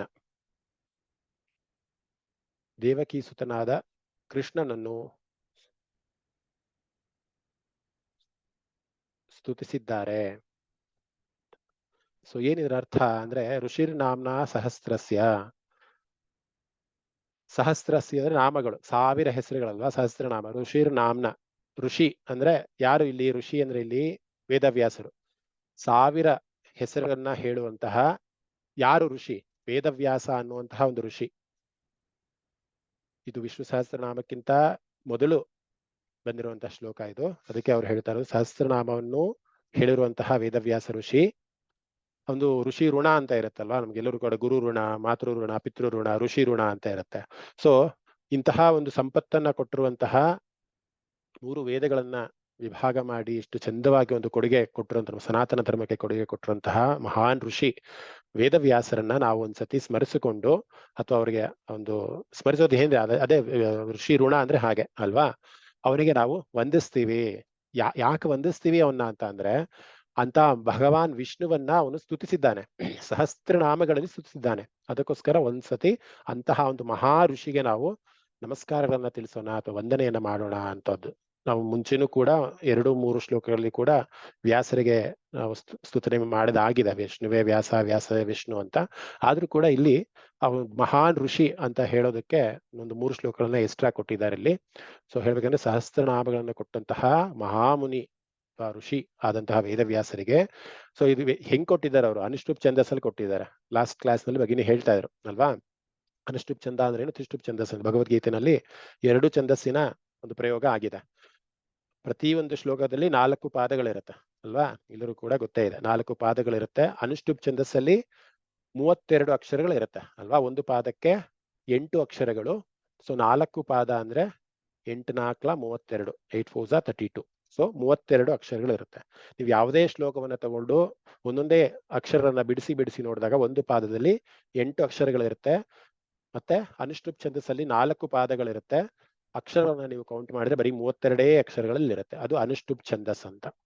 ಸೊ ಸುಮಾರು ಛಂದಸ್ಗಳಿರುತ್ತೆ. ಸಂಸ್ಕೃತವನ್ನ ಅಧ್ಯಯನ ಮಾಡಿದವ್ರಿಗೆ ಗೊತ್ತಿರುತ್ತೆ. ಗಾಯತ್ರಿ ಛಂದಸ್ ಅಂತ ಇರುತ್ತೆ, ಅನುಷ್ಠುಪ್ ಛಂದಸ್ ಅಂತ ಇರುತ್ತೆ, ತ್ರಿಷ್ಠುಪ್ ಅಂತ ಇರುತ್ತೆ. ಇನ್ನು ಸುಮಾರು ಛಂದಸ್ಗಳು ನಮಗೆ ಕಾಣಕ್ ಬರುತ್ತೆ. ಭಗವದ್ಗೀತೆ ಹಾಗೂ ವಿಷ್ಣು ಸಹಸ್ರನಾಮ ಮೂಲತಃ ಜಾಸ್ತಿ ಅನುಷ್ಠುಪ್ ಛಂದಸ್ಸನ್ನ ಯೂಸ್ ಮಾಡಿದರೆ. ತ್ರಿಷ್ಠುಪ್ ಛಂದಸ್ಸಲ್ಲಿ ಅದೇ 4 ಪಾದ ಇರುತ್ತೆ, ಆದ್ರೆ ಒಂದು ಪಾದದಲ್ಲಿ ಅದನ್ನ 11 ಅಕ್ಷರಗಳಿರುತ್ತೆ. ಸೊ 11 4 44. ಸೊ 44 ಲೆಟರ್ಸ್ ಇರುತ್ತೆ, ಅದು ತ್ರಿಷ್ಠುಪ್ ಛಂದಸ್ಸು. ಸೊ ಹಾಗೆ ಮುಂದೆ ಹೇಳ್ತಾ ಹೋಗ್ಬೋದು. ಸೊ ಇಡೀ ವಿಷ್ಣು ಸಹಸ್ರನಾಮ ಅನುಷ್ಠುಪ್ ಛಂದಸ್ಸಲ್ಲಿ ರಚಿತವಾಗಿದೆ. ಅದನ್ನ ಅಲ್ಲಿ ಹೇಳ್ತಾ ಇರೋದು. ಅಂತಹ ವೇದವ್ಯಾಸರು ಅನುಷ್ಠುಪ್ ಛಂದಸ್ಸಲ್ಲಿ ಇಂತಹ ವಿಷ್ಣು ಸಹಸ್ರನಾಮವನ್ನು ನಮಗೆ ಕೊಟ್ಟಿದ್ದಾರೆ ಅಥವಾ ಹೇಳಿದ್ದಾರೆ ಅಥವಾ ಸ್ತುತಿಸಿದ್ದಾರೆ. ಅಂತಹ ಯಾರನ್ನ ಸ್ತುತಿಸಿದ್ದಾರೆ? ಭಗವಾನ್ನ ಸ್ತುತಿಸಿದ್ದಾರೆ. ಲಾಸ್ಟ್ ಕ್ಲಾಸ್ ಅಲ್ಲಿ ಭಗವಾನ್ಗೂ ಕೂಡ ಭಗಿನಿ ಅರ್ಥವನ್ನು ಹೇಳಿದ್ರು. ವಾನ್ ಅಂತ ಅಂದ್ರೆ ಒನ್ ಹೂ ಪೊಸೆಸ್, ಇರುವಂತಹದ್ದು ಅಲ್ವಾ. ಭಗ ಅಂತ ಅಂದ್ರೆ ವರ್ಚ್ಯೂಸ್ ಅಥವಾ ಮೌಲ್ಯಗಳನ್ನ ಇಟ್ಕೊಂಡಿರುವಂತದ್ದು. ಎಕ್ಸಾಂಪಲ್ ಕೊಟ್ಟರು, ಬಲವಾನ್, ವೀರ್ಯವಾನ್ ಅಂತ ಲಾಸ್ಟ್ ಕ್ಲಾಸ್ ಅಲ್ಲಿ ತುಂಬಾ ಡೀಟೇಲ್ ಆಗಿ ಹೇಮಾ ಭಗಿನಿ ಹೇಳಿದ್ದಾರೆ ಅಲ್ವಾ. ಸೊ ಭಗವಾನ್ ಅಂತ ಅಂದ್ರೆ ದ ಒನ್ ಹೂ ಪೊಸೆಸ್, ಏನನ್ನ ಎಲ್ಲವನ್ನೂ ಕೂಡ ಇರುವಂತಹ ಅವನ್ನ ಸ್ತುತಿಸಿರುವಂತಹ ವೇದವ್ಯಾಸರಿಗೆ, ಅನುಷ್ಠುಪ್ ಛಂದಸ್ಸಿನಲ್ಲಿ ಬರೆದಿರುವಂತಹ ಅಥವಾ ನಮಗೆ ಕೊಡುಗೆಯಾಗಿ ಕೊಟ್ಟಿರುವಂತಹ ವೇದವ್ಯಾಸರಿಗೆ, ಅಂತಹ ಮಹಾ ಋಷಿಗೆ, ಅಂತಹ ಮಹಾ ಮುನಿಗೆ ನಾವು ಇನ್ನೊಂದ್ಸತಿ ವಂದಿಸುತ್ತೇವೆ ಅಂತ ಈ ಶ್ಲೋಕ ಹೇಳುತ್ತೆ. ಎಲ್ಲರಿಗೂ ಅರ್ಥ ಆಗಿದೆ ಅಂತ ಭಾವಿಸ್ತೀವಿ. ಮುಂದಕ್ಕೆ ಹೋಗೋಣ. ಒಂದೇ ಶ್ಲೋಕವನ್ನ ಬೇಕಾದ್ರೆ ಅರ್ಧ ಗಂಟೆ ಮಾಡ್ಬೋದು, ಬಟ್ ಸಾಕು. ಪದಚ್ಛೇದ ಅನ್ವಯ ಎಲ್ಲವೂ ಕೊಟ್ಟು ಇಷ್ಟು ಮಾಡಿದ್ರೆ ಖಂಡಿತ ಎಲ್ಲರಿಗೂ ಅರ್ಥ ಆಗಿದೆ ಅಂತ ಭಾವಿಸ್ತೀನಿ. ಕೇಳಿಸ್ತಾ ಇದೆ ಅಲ್ಲ ನಾನು ಮಾತಾಡೋದು? ಹೇಮಾ ಭಗಿನಿ ಕೇಳಿಸ್ತಾ ಇದೆ ಅಲ್ಲ ನಾನು ಮಾತಾಡೋದು? ಹರಿ ಓಂ. ಹಾ ಮಹೋದಯ, ಕೇಳಿಸ್ತಿದೆ. ಓಕೆ, ನೆಕ್ಸ್ಟ್ ಶ್ಲೋಕ ಹೋಗೋಣ. ಯಾರು ಹೇಳ್ತೀರಾ? ಸುಚಿ ಅಂತ ಯಾರೋ ಇದ್ದಾರೆ. ಸುಚಿ ಭಗಿನಿ ಅನ್ಮ್ಯೂಟ್ ಮಾಡ್ಕೊಳ್ಳಿ. ಹಾ ಮಹೋದಯ, ನಮೋ ನಮಃ. ನಮೋ ನಮಃ. ನಮಸ್ತೆ ಭಗಿನಿ, ಹೇಳ್ಕೊಡಿ. ಅಮೃತಾಂಶೋದ್ಭವೋ ಬೀಜಂ ಅಮೃತಾಂಶೋದ್ಭವೋ ಬೀಜಂ ಅಮೃತಾಂಶೋದ್ಭವೋ ಬೀಜಂ ಶಕ್ತಿರ್ದೇವಕಿ ನಂದನಃ ಶಕ್ತಿರ್ದೇವಕಿ ನಂದನಃ ಶಕ್ತಿರ್ದೇವಕಿ ನಂದನಃ ತ್ರಿಸಾಮಾ ಹೃದಯಂ ತಸ್ಯ ತ್ರಿಸಾಮಾ ಹೃದಯಂ ತಸ್ಯ ತ್ರಿಸಾಮಾ ಹೃದಯಂ ತಸ್ಯ ಶಾಂತ್ಯರ್ಥೇ ವಿನಿಯುಜ್ಯತೆ ಶಾಂತ್ಯರ್ಥೇ ವಿನಿಯುಜ್ಯತೆ ಶಾಂತ್ಯರ್ಥೇ ವಿನಿಯುಜ್ಯತೆ. ಪೂರ್ತಿ ಹೇಳ್ತೀರಾ? ಹಾ. ಅಮೃತಾಂಶೋದ್ಭವೋ ಬೀಜಂ ಶಕ್ತಿರ್ದೇವಕಿ ನಂದನಃ ತ್ರಿಸಾಮಾ ಹೃದಯಂ ತಸ್ಯ ಶಾಂತ್ಯರ್ಥೇ ವಿನಿಯುಜ್ಯತೆ. ಧನ್ಯವಾದ. ಧನ್ಯವಾದ ಮಹೋದಯ, ಚೆನ್ನಾಗಿ ಹೇಳಿದ್ರಿ. ತುಂಬಾ ಚೆನ್ನಾಗಿ ಹೇಳಿದ್ರಿ ಭಗಿನಿ ಮಹೋದಯ. ಅಲ್ಲಿ ನೋಡಿ, ಅವರು ತುಂಬಾ ಸ್ಟ್ರೆಸ್ ಮಾಡಿ ಮಹಾಪ್ರಾಣಕ್ಕೆ ನಾಭಿಯಿಂದ ಬರ್ತಾ ಇದೆ, ನೀವು ಗಮನಿಸಿರ್ಬೋದು. ಆ ರೀತಿ ಎಲ್ಲರೂ ಕೂಡ ಉಚ್ಚಾರಣೆ ಬರಬೇಕು. ಅದು ಆಕ್ಚುಲಿ ಹೇಮಾ ಭಗಿನಿ ತುಂಬಾ ಚೆನ್ನಾಗಿ ಬರುತ್ತೆ ಉಚ್ಚಾರಣೆ ಎಲ್ಲಾನು ಕೂಡ. ಅದಕ್ಕೆ ನಾನು ಅವ್ರಿಗೆ ಹೇಳ್ಕೊಡಿ ಅಂತ ಜಾಸ್ತಿ ಒತ್ತಾಯ ಮಾಡೋದು. ಸೊ ಎಲ್ಲರೂ ಕೂಡ ಪಾರಾಯಣ ಮಾಡೋದ್ರಲ್ಲಿ ಸ್ವಲ್ಪ ಅಲ್ಪಪ್ರಾಣ ಮಹಾಪ್ರಾಣಗಳ ಬಗ್ಗೆ ಬಹಳ ಒತ್ತನ್ನ ಕೊಡಿ. ನೋಡಿ, ಇಲ್ಲಿ ಅಮೃತಾಂ ಶೋದ್ಭವೋ ಅಲ್ಲಿ ಮಹಾಪ್ರಾಣ ಇದೆ, ಮಹಾಪ್ರಾಣ ಇದೆ. ಮತ್ತೆ ಶಾಂತ್ಯರ್ಥೆ ಅಲ್ಲಿ ಕೂಡ ಮಹಾಪ್ರಾಣ ಇದೆ. ಮಾರ್ಕ್ ಮಾಡ್ಕೊಳ್ಳಿ ಶಾಂತ್ಯರ್ಥೆ. ಪದ ವಿಭಾಗ ನೋಡೋಣ. ಅಮೃತಾಂ ಅಂಶಃ ಅಥವಾ ಅಮೃತ ಅಂತ ಬರ್ಕೊಳ್ಳಿ ಸಾಕು. ಅಮೃತ ಅಂಶ ಎರಡು ಬೇಕಾದ್ರೆ ವಿಭಾಗ ಮಾಡುವುದು. ಅಮೃತ ಅಂಶ ಅಂದ್ರೆ ಅಮೃತಾಂಶ ಅಂತ ಆಗತ್ತೆ.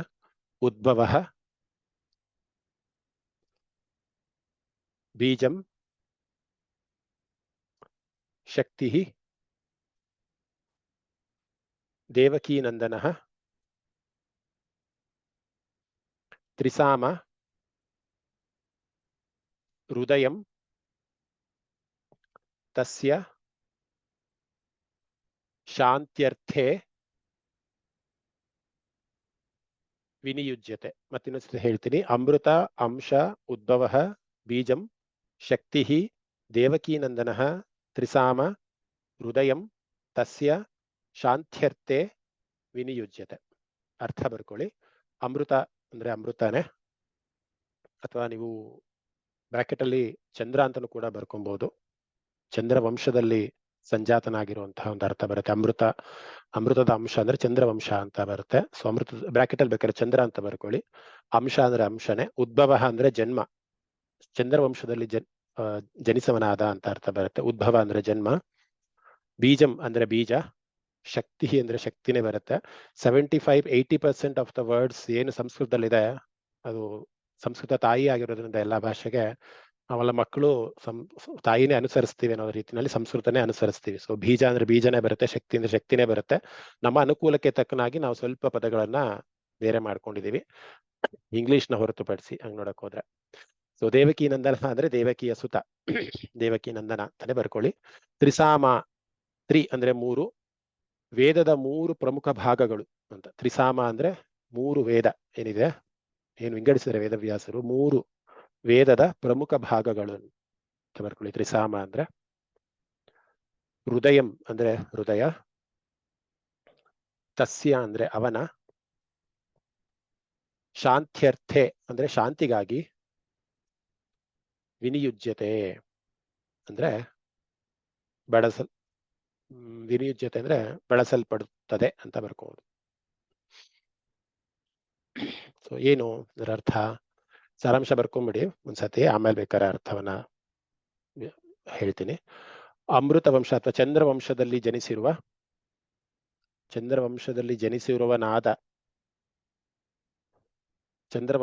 ಜನಿಸಿರುವನಾದ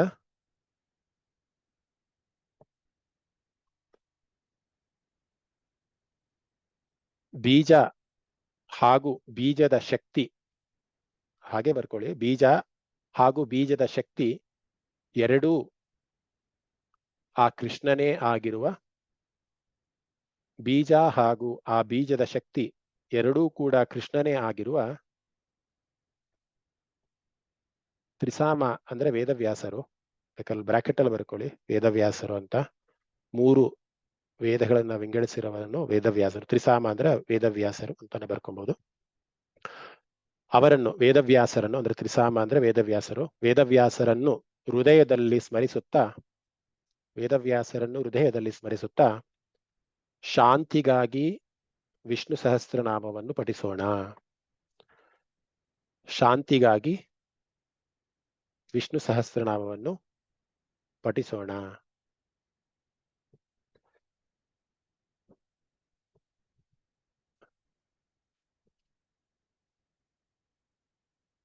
ಎಲ್ಲರೂ ಬರ್ಕೊಂಡ್ರಿ ಅನ್ಸುತ್ತೆ. ನಿಮ್ಗೆಲ್ಲರೂ ಗೊತ್ತಿರೋ ಹಾಗೆ ಚಂದ್ರವಂಶ ಹೇಗೆ ಮಹಾಭಾರತದ ವಂಶಸ್ಥರನ್ನ ನಾವು ಏನಾದ್ರು ನೋಡ್ತಾ ಬಂದ್ರೆ ಅಲ್ಲಿ ಬೇಕಾದ್ರೆ ಅದನ್ನ ನಾನು ಆಕ್ಚುಲಿ ಒಂದು ಮನಸ್ಸಲ್ಲಿದೆ. ರಾಮನದ್ದು ಬಂದು ಸೂರ್ಯವಂಶ, ಆದ್ರೆ ಈ ಕೃಷ್ಣ ಯದುಕುಲ ಅಂತ ಏನಿದೆ ಅಥವಾ ಮಹಾಭಾರತದ ಬಂದಾಗ ಅಲ್ಲಿ ಚಂದ್ರವಂಶ ಅನ್ನೋದು ಬರುತ್ತೆ. ಅದರ ಒಂದು ಫ್ಯಾಮಿಲಿ ಟ್ರೀನ ಮಾಡಿ ಒಂದು ಪ್ರೆಸೆಂಟೇಶನ್ ಮಾಡ್ಬೇಕು ಅಂತ ಮನಸ್ಸಲ್ಲಿದೆ. ಸೊ ಇವತ್ತಿನ ಮಟ್ಟಿಗೆ ಚಂದ್ರವಂಶ ಅಂತ ಬರ್ಕೊಳ್ಳಿ, ಯಾಕಂದ್ರೆ ವ್ಯಾಸರು ಕೂಡ ಚಂದ್ರವಂಶದ ಸಂಜಾತರು ಅಂತ. ಸೊ ಇಲ್ಲಿ ಅಮೃತ ಅಂತ ಅಂದ್ರೆ ಬಿಳಿ ಇರುವಂತಹ ಅಥವಾ ಅಮೃತಕ್ಕೆ ಸಮಾನಾದಂತಹ ಚಂದ್ರವಂಶ ಅಂತ ಬರುತ್ತೆ, ಅದಕ್ಕೋಸ್ಕರ ಅಲ್ಲಿ ಅಮೃತ ಅಂತ ಪದವನ್ನ ಬಳಸಿದ್ದಾರೆ. ಚಂದ್ರವಂಶದಲ್ಲಿ ಜನಿಸಿರುವಂತಹ, ಸೊ ಯಾರು ಜನಿಸಿರುವಂತದ್ದು? ವ್ಯಾಸರು. ಇಲ್ಲಿ ಬೀಜ ಮತ್ತೆ ಶಕ್ತಿ 2 ಪದಗಳ ಉಪಯೋಗ ಆಗಿದೆ. ಒಂದು ಜನ ಆಗ್ಬೇಕಂದ್ರೆ ಅಲ್ಲಿ ಒಂದು ಬೀಜದ ಒಂದು ಅವಶ್ಯಕತೆ ಇದ್ದೇ ಇರತ್ತಲ್ವಾ. ಸೊ ಆ ಬೀಜ ಮತ್ತೆ ಆ ಬೀಜದಲ್ಲಿರುವ ಶಕ್ತಿ ಎರಡೂ ಕೂಡ ಆ ಕೃಷ್ಣನೇ ಆಗಿದ್ದಾನೆ, ದೇವಕಿ ಸುತನೇ ಆಗಿದ್ದಾನೆ ಅನ್ನೋಂಥ ಅರ್ಥ ಬರ್ತಾ ಇರೋದು. ಸೊ ಮತ್ತೆ ಇಲ್ಲಿ ವ್ಯಾಸರಿಗೆ ನಾವು ಗ್ರಾಟಿಟ್ಯೂಡ್ ಅನ್ನ ಕೊಡ್ತಾ ಇರುವಂತದ್ದು. ಇಷ್ಟು ಏನು ಮಹಾಭಾರತದ ಒಂದು ಇಷ್ಟು ಶ್ಲೋಕಗಳನ್ನ ಒಂದು ಕೊಡುಗೆಗೆ ನಮ್ಗೆ ಏನ್ ಕೊಟ್ಟಿದಾರಲ್ಲ, 3 ವೇದಗಳನ್ನ ವಿಂಗಡಿಸಿ ಕೊಟ್ಟಿರುವಂತಹ ತ್ರಿಸಾಮ ಅಂದ್ರೆ ಅದರ ಸಮಾನ ಅರ್ಥ ಬಂದು ವೇದವ್ಯಾಸರು ಅಂತ. 3 ಅಂದ್ರೆ 3, ಸಾಮ ಅಂದ್ರೆ ಅದೊಂದು ವೇದದ ಹೆಸರು, ಸಾಮವೇದ ಅಂತ. ಹಾಡುಗಾರಿಕೆಯ ರೂಪದಲ್ಲಿ ಬರೋದಕ್ಕೆ ನಾವೆಲ್ಲ ಸಾಮವೇದ ಅಂತೀವಿ. ಇಲ್ಲಿ ತ್ರಿಸಾಮ ಅಂತ ಯಾಕೆ ಹೇಳಿದ್ರು ಅಂದ್ರೆ ವೇದವ್ಯಾಸರು 3 ಪ್ರಮುಖವಾದಂತಹ ಭಾಗಗಳನ್ನಾಗಿ ವೇದಗಳನ್ನ ವಿಂಗಡಿಸೋದಕ್ಕೋಸ್ಕರ ಅಲ್ಲಿ ತ್ರಿಸಾಮ ಅಂತ ಉಪಯೋಗಿಸ್ಬಿಟ್ರು ಅಲ್ವಾ. ಸೊ ವೇದವ್ಯಾಸರಿಗೆ ಇಲ್ಲಿ ಕೊಡ್ತಾ ಅಂತ ಹೇಳ್ತಾ ಇರೋದು. ಸೊ ವೇದವ್ಯಾಸರ ಜನನ ಯಾವ ವಂಶದಲ್ಲಾಗಿದೆ ಅಂತಾರೆ? ಚಂದ್ರವಂಶದಲ್ಲಾಗಿದೆ. ಸೊ ಅದು ಅಮೃತ ಅಂಶ ಅಂತಾನು ಹೇಳ್ಬೋದು. ಸೊ ಚಂದ್ರವಂಶದಲ್ಲಿ ಜನಿಸಿರುವಂತಹ ಆ ಬೀಜ ಏನಿದೆ, ಇಲ್ಲಿ ಬೀಜ ಅಂತಂದ್ರೆ ಜನನ ಅನ್ನುವಂತ ಅರ್ಥ. ಆ ಬೀಜನು ಕೂಡ ಮತ್ತೆ ಆ ಬೀಜದ ಶಕ್ತಿ, ಆ ಶಕ್ತಿ ಯಾರು? ವೇದವ್ಯಾಸರು ಬೇರೆ ಅಲ್ಲ, ವಿಷ್ಣು ಬೇರೆ ಅಲ್ಲ ಅಲ್ವಾ. ನಾವು ಆಲ್ರೆಡಿ ಆ ಶ್ಲೋಕದಲ್ಲಿ ನೋಡಿದೀವಿ. ಅಂತಹ ಬೀಜಕ್ಕೆ ಅಥವಾ ಆ ಬೀಜದಲ್ಲಿ ಇರುವ ಶಕ್ತಿಗೆ, ಸೊ ಯಾವ ಶಕ್ತಿ ಅದು? ವೇದಗಳನ್ನ ವಿಂಗಡಿಸಿ ನಮಗೆ ಕೊಡುಗೆಯಾಗಿ ಕೊಡುವಂತಹ ಶಕ್ತಿಯನ್ನ ಅಥವಾ ಅಂತ ಜ್ಞಾನವನ್ನ, ಆ ಜ್ಞಾನಕ್ಕೆ ಶಕ್ತಿ ಅಂತ ಹೇಳ್ಬೋದು, ಆ ಜ್ಞಾನವನ್ನ ಇರುವಂತಹ ಅವರನ್ನ ನಾವು ಹೃದಯದಲ್ಲಿ ಸ್ಮರಿಸುತ್ತಾ, ಅಮೃತಾಂಶೋದ್ಭವೋ, ಅಮೃತ ವಂಶದಲ್ಲಿ ಉದ್ಭವರಂತಹ ಆ ಬೀಜ ಶಕ್ತಿರ್ ದೇವಕಿ ನಂದನ. ಸೊ ಅಂತ ಆ ಶಕ್ತಿ ಯಾರು? ಆ ಶಕ್ತಿ ಬೇರೆ ಯಾರು ಇಲ್ಲ, ಯಾರು ಅಲ್ಲ, ಅದು ಕೃಷ್ಣನೇ, ದೇವಕಿ ನಂದನನೇ ಆ ಶಕ್ತಿ. ಆ ವೇದವ್ಯಾಸರಿಗೆ ಆ ಶಕ್ತಿಯನ್ನ ಕೊಟ್ಟಿರೋದು ದೇವಕಿ ಸುತಾನೆ ಅಂತ ಅರ್ಥ ಬರುತ್ತೆ. ಸೊ ತ್ರಿಸಾಮ ಅಂದ್ರೆ ವೇದವ್ಯಾಸರು ಹೃದಯಂ ತಸ್ಯ ಅಂದ್ರೆ ನಮ್ಮ ಮನಸ್ಸಿನಲ್ಲಿ, ನಮ್ಮ ಹೃದಯದಲ್ಲಿ ನಾವು ಸ್ಮರಿಸ್ಕೊಳ್ಳೋಣ. ಏನಕ್ಕೋಸ್ಕರ ಸ್ಮರಿಸ್ಬೇಕು? ಶಾಂತ್ಯರ್ಥೆ, ನಮಗೆ ಶಾಂತಿಯನ್ನ ಕೊಡ್ಲಿ, ನಮಗೆ ಸಮೃದ್ಧಿಯನ್ನ ಕೊಡ್ಲಿ. ನಾವೆಲ್ಲರೂ ಕೂಡ ಇವತ್ತು ಸಂಸಾರದಲ್ಲಿ ಏನೇ ಒಂದು ಬಿಕ್ಕಟ್ಟಿನಲ್ಲಿ ಏನೇ ಕೇಳಿದ್ರು ಕೂಡ ದೇವರ ಹತ್ರ ಏನ್ ಕೇಳ್ತೀವಿ? ನಮಗೆ ಶಾಂತಿ ಕೊಡಪ್ಪ, ನೆಮ್ಮದಿ ಕೊಡಪ್ಪ, ಒಳ್ಳೇದನ್ನ ಮಾಡಪ್ಪ ಅಂತ ಕೇಳ್ಕೊಂತೀವಿ. ಸೊ ಈ ವಿಷ್ಣು ಸಹಸ್ರನಾಮವನ್ನು ಕೂಡ ನಮಗೆ ಶಾಂತ್ಯರ್ಥೆ, ಶಾಂತಿಗೋಸ್ಕರ ಈ ವಿಷ್ಣು ಸಹಸ್ರನಾಮವನ್ನ ನಾವು ಪಡಿಸೋಣ. ವಿನಿಯುಜ್ಯತೆ ಅಂದ್ರೆ ಬಳಸ್ಕೊಳ್ಳೋಣ. ಏನ್ ಬಳಸ್ಕೊಬೇಕು? ನಾವು ವಿಷ್ಣು ಸಹಸ್ರನಾಮವನ್ನ ಮನಸ್ಸಿಗೆ ನೆಮ್ಮದಿಗೋಸ್ಕರ ಬಳಸ್ಕೊಬೇಕು ಅನ್ನೋದು ಇದರ ಒಂದು ಭಾವಾರ್ಥ ಆಗಿದೆ. ಸೊ ತ್ರಿಸಾಮ ಅಂದ್ರೆ ವೇದವ್ಯಾಸರು ಕೊಟ್ಟಿರುವಂತಹ ಈ ಒಂದು ವಿಷ್ಣು ಸಹಸ್ರನಾಮ ಅನ್ನೋದೇನಿದೆ, ಅಮೃತ ಚಂದ್ರವಂಶದಲ್ಲಿ ಹುಟ್ಟಿರುವಂತಹ ವೇದವ್ಯಾಸರು ಹೃದಯದಲ್ಲಿ ನಾವು ಸ್ಮರಿಸುತ್ತಾ, ಅವನನ್ನ ಸ್ಮರಿಸುತ್ತಾ, ಯಾರವ್ರು ವೇದವ್ಯಾಸರು? ಭಗವಾನ್ ಶ್ರೀಕೃಷ್ಣರೇ ಶಕ್ತಿಯಾಗಿ ಬಂದಿರುವಂತಹ ವೇದವ್ಯಾಸರಿಗೆ ನಾನು ಹೃದಯದಲ್ಲಿ ಸಮೇತ ಶಾಂತಿಗೋಸ್ಕರ ನಾನು ಪ್ರಾರ್ಥಿಸ್ತೀನಿ ಅನ್ನೋದು ಈ ಒಂದು ಶ್ಲೋಕದ ಅರ್ಥ. ಅಮೃತಾಂಶೋದ್ಭವೋ ಬೀಜಂ ಶಕ್ತಿರ್ ದೇವಕಿ ನಂದನಃ ತ್ರಿಸಾಮ ಹೃದಯಂ ತಸ್ಯ ಶಾಂತ್ಯರ್ಥೆ ವಿನಿಯುಜ್ಯತೆ. ಶಾಂತಿಗೋಸ್ಕರ ನಾವು ಬೆಳೆಸ್ಕೊಳ್ಳೋಣ ವಿಷ್ಣು ಸಹಸ್ರನಾಮವನ್ನ ಅಂತ ಈ ಒಂದು ಶ್ಲೋಕದ ಅರ್ಥ. ಸಾಮಾನ್ಯವಾಗಿ ಈ ಶ್ಲೋಕವನ್ನು ಓದಿದಾಗ ಅರ್ಥ ಮಾಡ್ಕೊಳ್ಳೋದು ಸ್ವಲ್ಪ ಕಷ್ಟ ಇದೆ ಲೈಮ್ಯಾನ್ ಪೀಪಲ್ಗೆ. ಬಟ್ ಈ ತರ ಪದವಿ ಭಾಗ ಮಾಡಿ ಅದ್ರ ಏನ್ ಅರ್ಥ ಇದೆ ನೋಡಿ. ಈಗ ಅಮೃತ ಅಂದ ತಕ್ಷಣ ನಾವು ಅಮೃತಕ್ಕೆ ಅಂದ್ರೆ ಬೇರೆನೇ ಅರ್ಥ ನಾವು ಅಂದ್ಕೊಂತೀವಿ, ಬಟ್ ಅಲ್ಲಿ ಚಂದ್ರವಂಶ ಅನ್ನೋದು ಬರುತ್ತೆ. ಸೊ ಇವೆಲ್ಲವೂ ಕೂಡ ಸ್ವಲ್ಪ ನಾವು ಡಿಗ್ ಮಾಡಿದಾಗ ಅದರ ಭಾವಾರ್ಥ ಇನ್ನು ಚೆನ್ನಾಗಿ ಅರ್ಥ ಆಗತ್ತೆ. ಅಸ್ತು, ಮುಂದಿನ ಶ್ಲೋಕಕ್ಕೆ ಹೋಗೋಣ.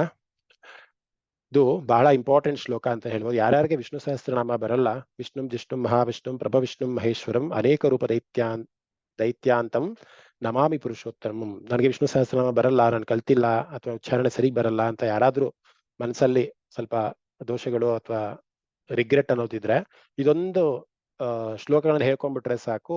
ಆಲ್ಮೋಸ್ಟ್ ಅಂದ್ರೆ ಭಕ್ತಿಯಿಂದ ಹೇಳ್ಕೊಂಡ್ರೆ ಸಾಕು, ವಿಷ್ಣು ಸಹಸ್ರನಾಮ ಹೇಳುವಂತಹ ಒಂದು ವೆಯ್ಟೇಜ್ ಈ ಶ್ಲೋಕಕ್ಕಿದೆ ಅಂತ ಹೇಳ್ತಾರೆ. ಅದು ಮಹಾ ಮಂತ್ರ ಅಂತಾನೆ ಹೇಳ್ಬೋದು.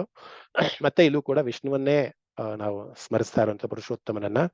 ಸೊ ಇದನ್ನ ಆದಷ್ಟು ಎಲ್ಲರೂ ಕಂಠಸ್ಥ ಮಾಡ್ಕೊಂಡು ಅವಾಗ ಸುಮ್ನೆ ಕೂತಾಗ ನಿಂತಾಗ ಒಂದು ಹಾಡು ಬರುತ್ತಲ್ಲ, ಕೃಷ್ಣಾಯನ ಬಾರದೆ ಅಂತ.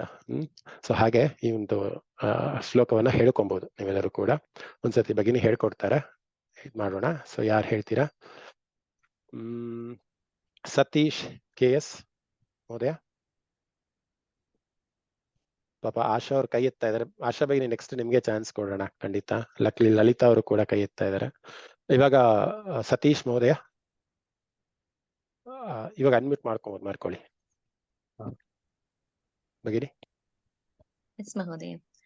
ವಿಷ್ಣುಂ ಜಿಷ್ಣುಂ ಮಹಾವಿಷ್ಣುಂ ವಿಷ್ಣುಂ ಜಿಷ್ಣುಂ ಮಹಾವಿಷ್ಣುಂ ವಿಷ್ಣುಂ ಜಿಷ್ಣುಂ ಮಹಾವಿಷ್ಣುಂ ಪ್ರಭವಿಷ್ಣುಂ ಮಹೇಶ್ವರಂ ಪ್ರಭವಿಷ್ಣುಂ ಮಹೇಶ್ವರಂ ಪ್ರಭವಿಷ್ಣುಂ ಮಹೇಶ್ವರಂ ಅನೇಕರೂಪದೈತ್ಯಾಂತಂ ಅನೇಕರೂಪದೈತ್ಯಾಂತಂ ಅನೇಕರೂಪದೈತ್ಯಾಂತಂ ನಮಾಮಿ ಪುರುಷೋತ್ತಮಂ ನಮಾಮಿ ಪುರುಷೋತ್ತಮಂ ನಮಾಮಿ ಪುರುಷೋತ್ತಮಂ. ಪೂರ್ತಿ ಒಂದ್ಸರಿ ಹೇಳಿ ಮಹೋದಯ. ವಿಷ್ಣುಂ ಜಿಷ್ಣುಂ ಮಹಾವಿಷ್ಣುಂ ಪ್ರಭು ವಿಷ್ಣುಂ ಮಹೇಶ್ವರಂ ಪ್ರಭು ಅಲ್ಲ, ಪ್ರಭವಿಷ್ಣು. ಪ್ರಭವಿಷ್ಣುಂ ಮಹೇಶ್ವರಂ ಅನೇಕರೂಪದೈತ್ಯಾಂತಂ ನಮಾಮಿ ಪುರುಷೋತ್ತಮಂ. ಧನ್ಯವಾದ ಮಹೋದಯ. ನೋಡಿ, ಈ ಶ್ಲೋಕದ ವಿಶೇಷನೂ ಕೂಡ ಏನಂದ್ರೆ ಯಾವುದೂ ಮಹಾಪ್ರಾಣಿಗಳಿಲ್ಲ. ಪ್ರಭಾ ಅದೊಂದು ಬಿಟ್ರೆ ಮಿಕ್ಕಿದೆಲ್ಲವೂ ಕೂಡ ಅಲ್ಪ ಪ್ರಾಣದಲ್ಲೇ ಇದೆ. ಸೊ ಅದೊಂದು ವಿಶೇಷ. ಪ್ರಭಾ ಅನ್ನೋದು ಮಾತ್ರ ಮಹಾಪ್ರಾಣದಲ್ಲಿದೆ, ಅದನ್ನು ಮಾರ್ಕ್ ಮಾಡ್ಕೊಳ್ಳಿ. ಸೊ ಪದಚ್ಛೇದ ನೋಡೋಣ. ವಿಷ್ಣುಂ ಜಿಷ್ಣುಂ ಮಹಾವಿಷ್ಣುಂ ಪ್ರಭವಿಷ್ಣುಂ ಮಹೇಶ್ವರಂ ಅನೇಕ ರೂಪ ದೈತ್ಯಾಂತಂ ನಮಾಮಿ ಪುರುಷೋತ್ತಮಂ. ಮತ್ತೊಮ್ಮೆ ಹೇಳ್ತೀನಿ, ವಿಷ್ಣುಂ ಜಿಷ್ಣುಂ ಮಹಾವಿಷ್ಣುಂ ಪ್ರಭವಿಷ್ಣುಂ ಮಹೇಶ್ವರಂ ಅನೇಕ ರೂಪ ದೈತ್ಯಾಂತಂ ನಮಾಮಿ ಪುರುಷೋತ್ತಮಂ. ಪದಚ್ಛೇದದ ಅರ್ಥ ಬರ್ಕೊಳ್ಳಿ. ವಿಷ್ಣು ಅಂದ್ರೆ ವಿಷ್ಣುನೇ, ಜಿಷ್ಣು ಅಂದ್ರೆ ಜಯ. ಇದು ಆಲ್ರೆಡಿ ಎಕ್ಸ್ಪ್ಲೇನ್ ಮಾಡಿದೀವಿ ಮೊದಲೇ ಕ್ಲಾಸ್ ಅಲ್ಲಿ ಬಂದಿತ್ತು ಈ ಪದವು ಕೂಡ. ಜಿಷ್ಣು ಅಂದ್ರೆ ಜಯವನ್ನ ಕೊಡುವಂತ, ವಿಕ್ಟ್ರಿಯನ್ನ ಕೊಡುವಂತಹ ಅಂತ.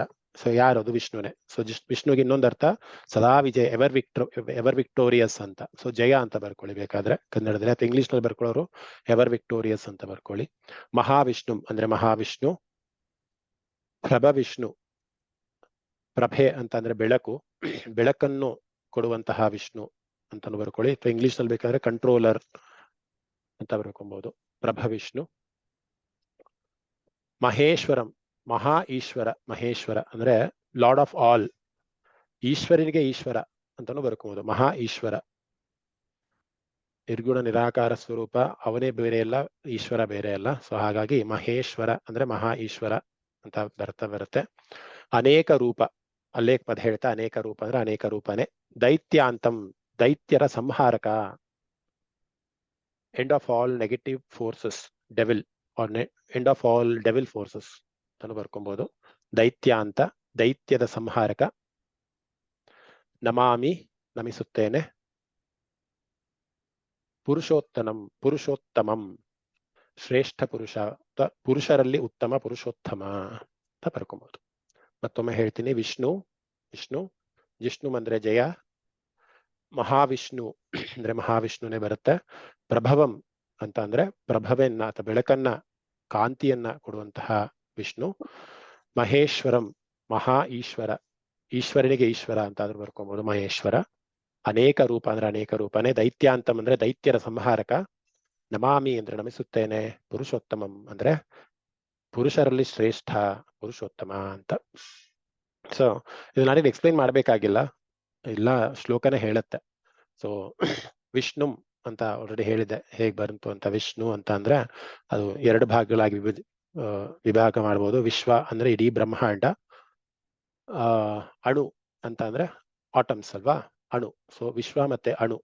ಸೊ ವಿಶ್ವದ ಬ್ರಹ್ಮಾಂಡ ಪ್ರತಿ ಎಲ್ಲೆಲ್ಲೂ ವ್ಯಾಪಿಸಿರುವಂತ ಒಂದು ಅಣು ಕೂಡ ಬಿಡದೆ ವ್ಯಾಪೃತವಾಗಿರುವಂತಹ ಸಂಪೂರ್ಣ ಬ್ರಹ್ಮಾಂಡವನ್ನೇ ವ್ಯಾಪಿಸಿರುವಂತಹ ಅಥವಾ ಇರುವಿಕೆಯಲ್ಲಿ ಇರುವಂತಹ ಪದಕ್ಕೆ ವಿಷ್ಣು ಅಂತ ಕರೀತಾರೆ ಅಲ್ವಾ. ವಿಶ್ವದ ಅಣು ವಿಷ್ಣು. ಸೊ ವಿಷ್ಣು ಅಂದ್ರೆ ಆ ಅರ್ಥ ಬರುತ್ತೆ.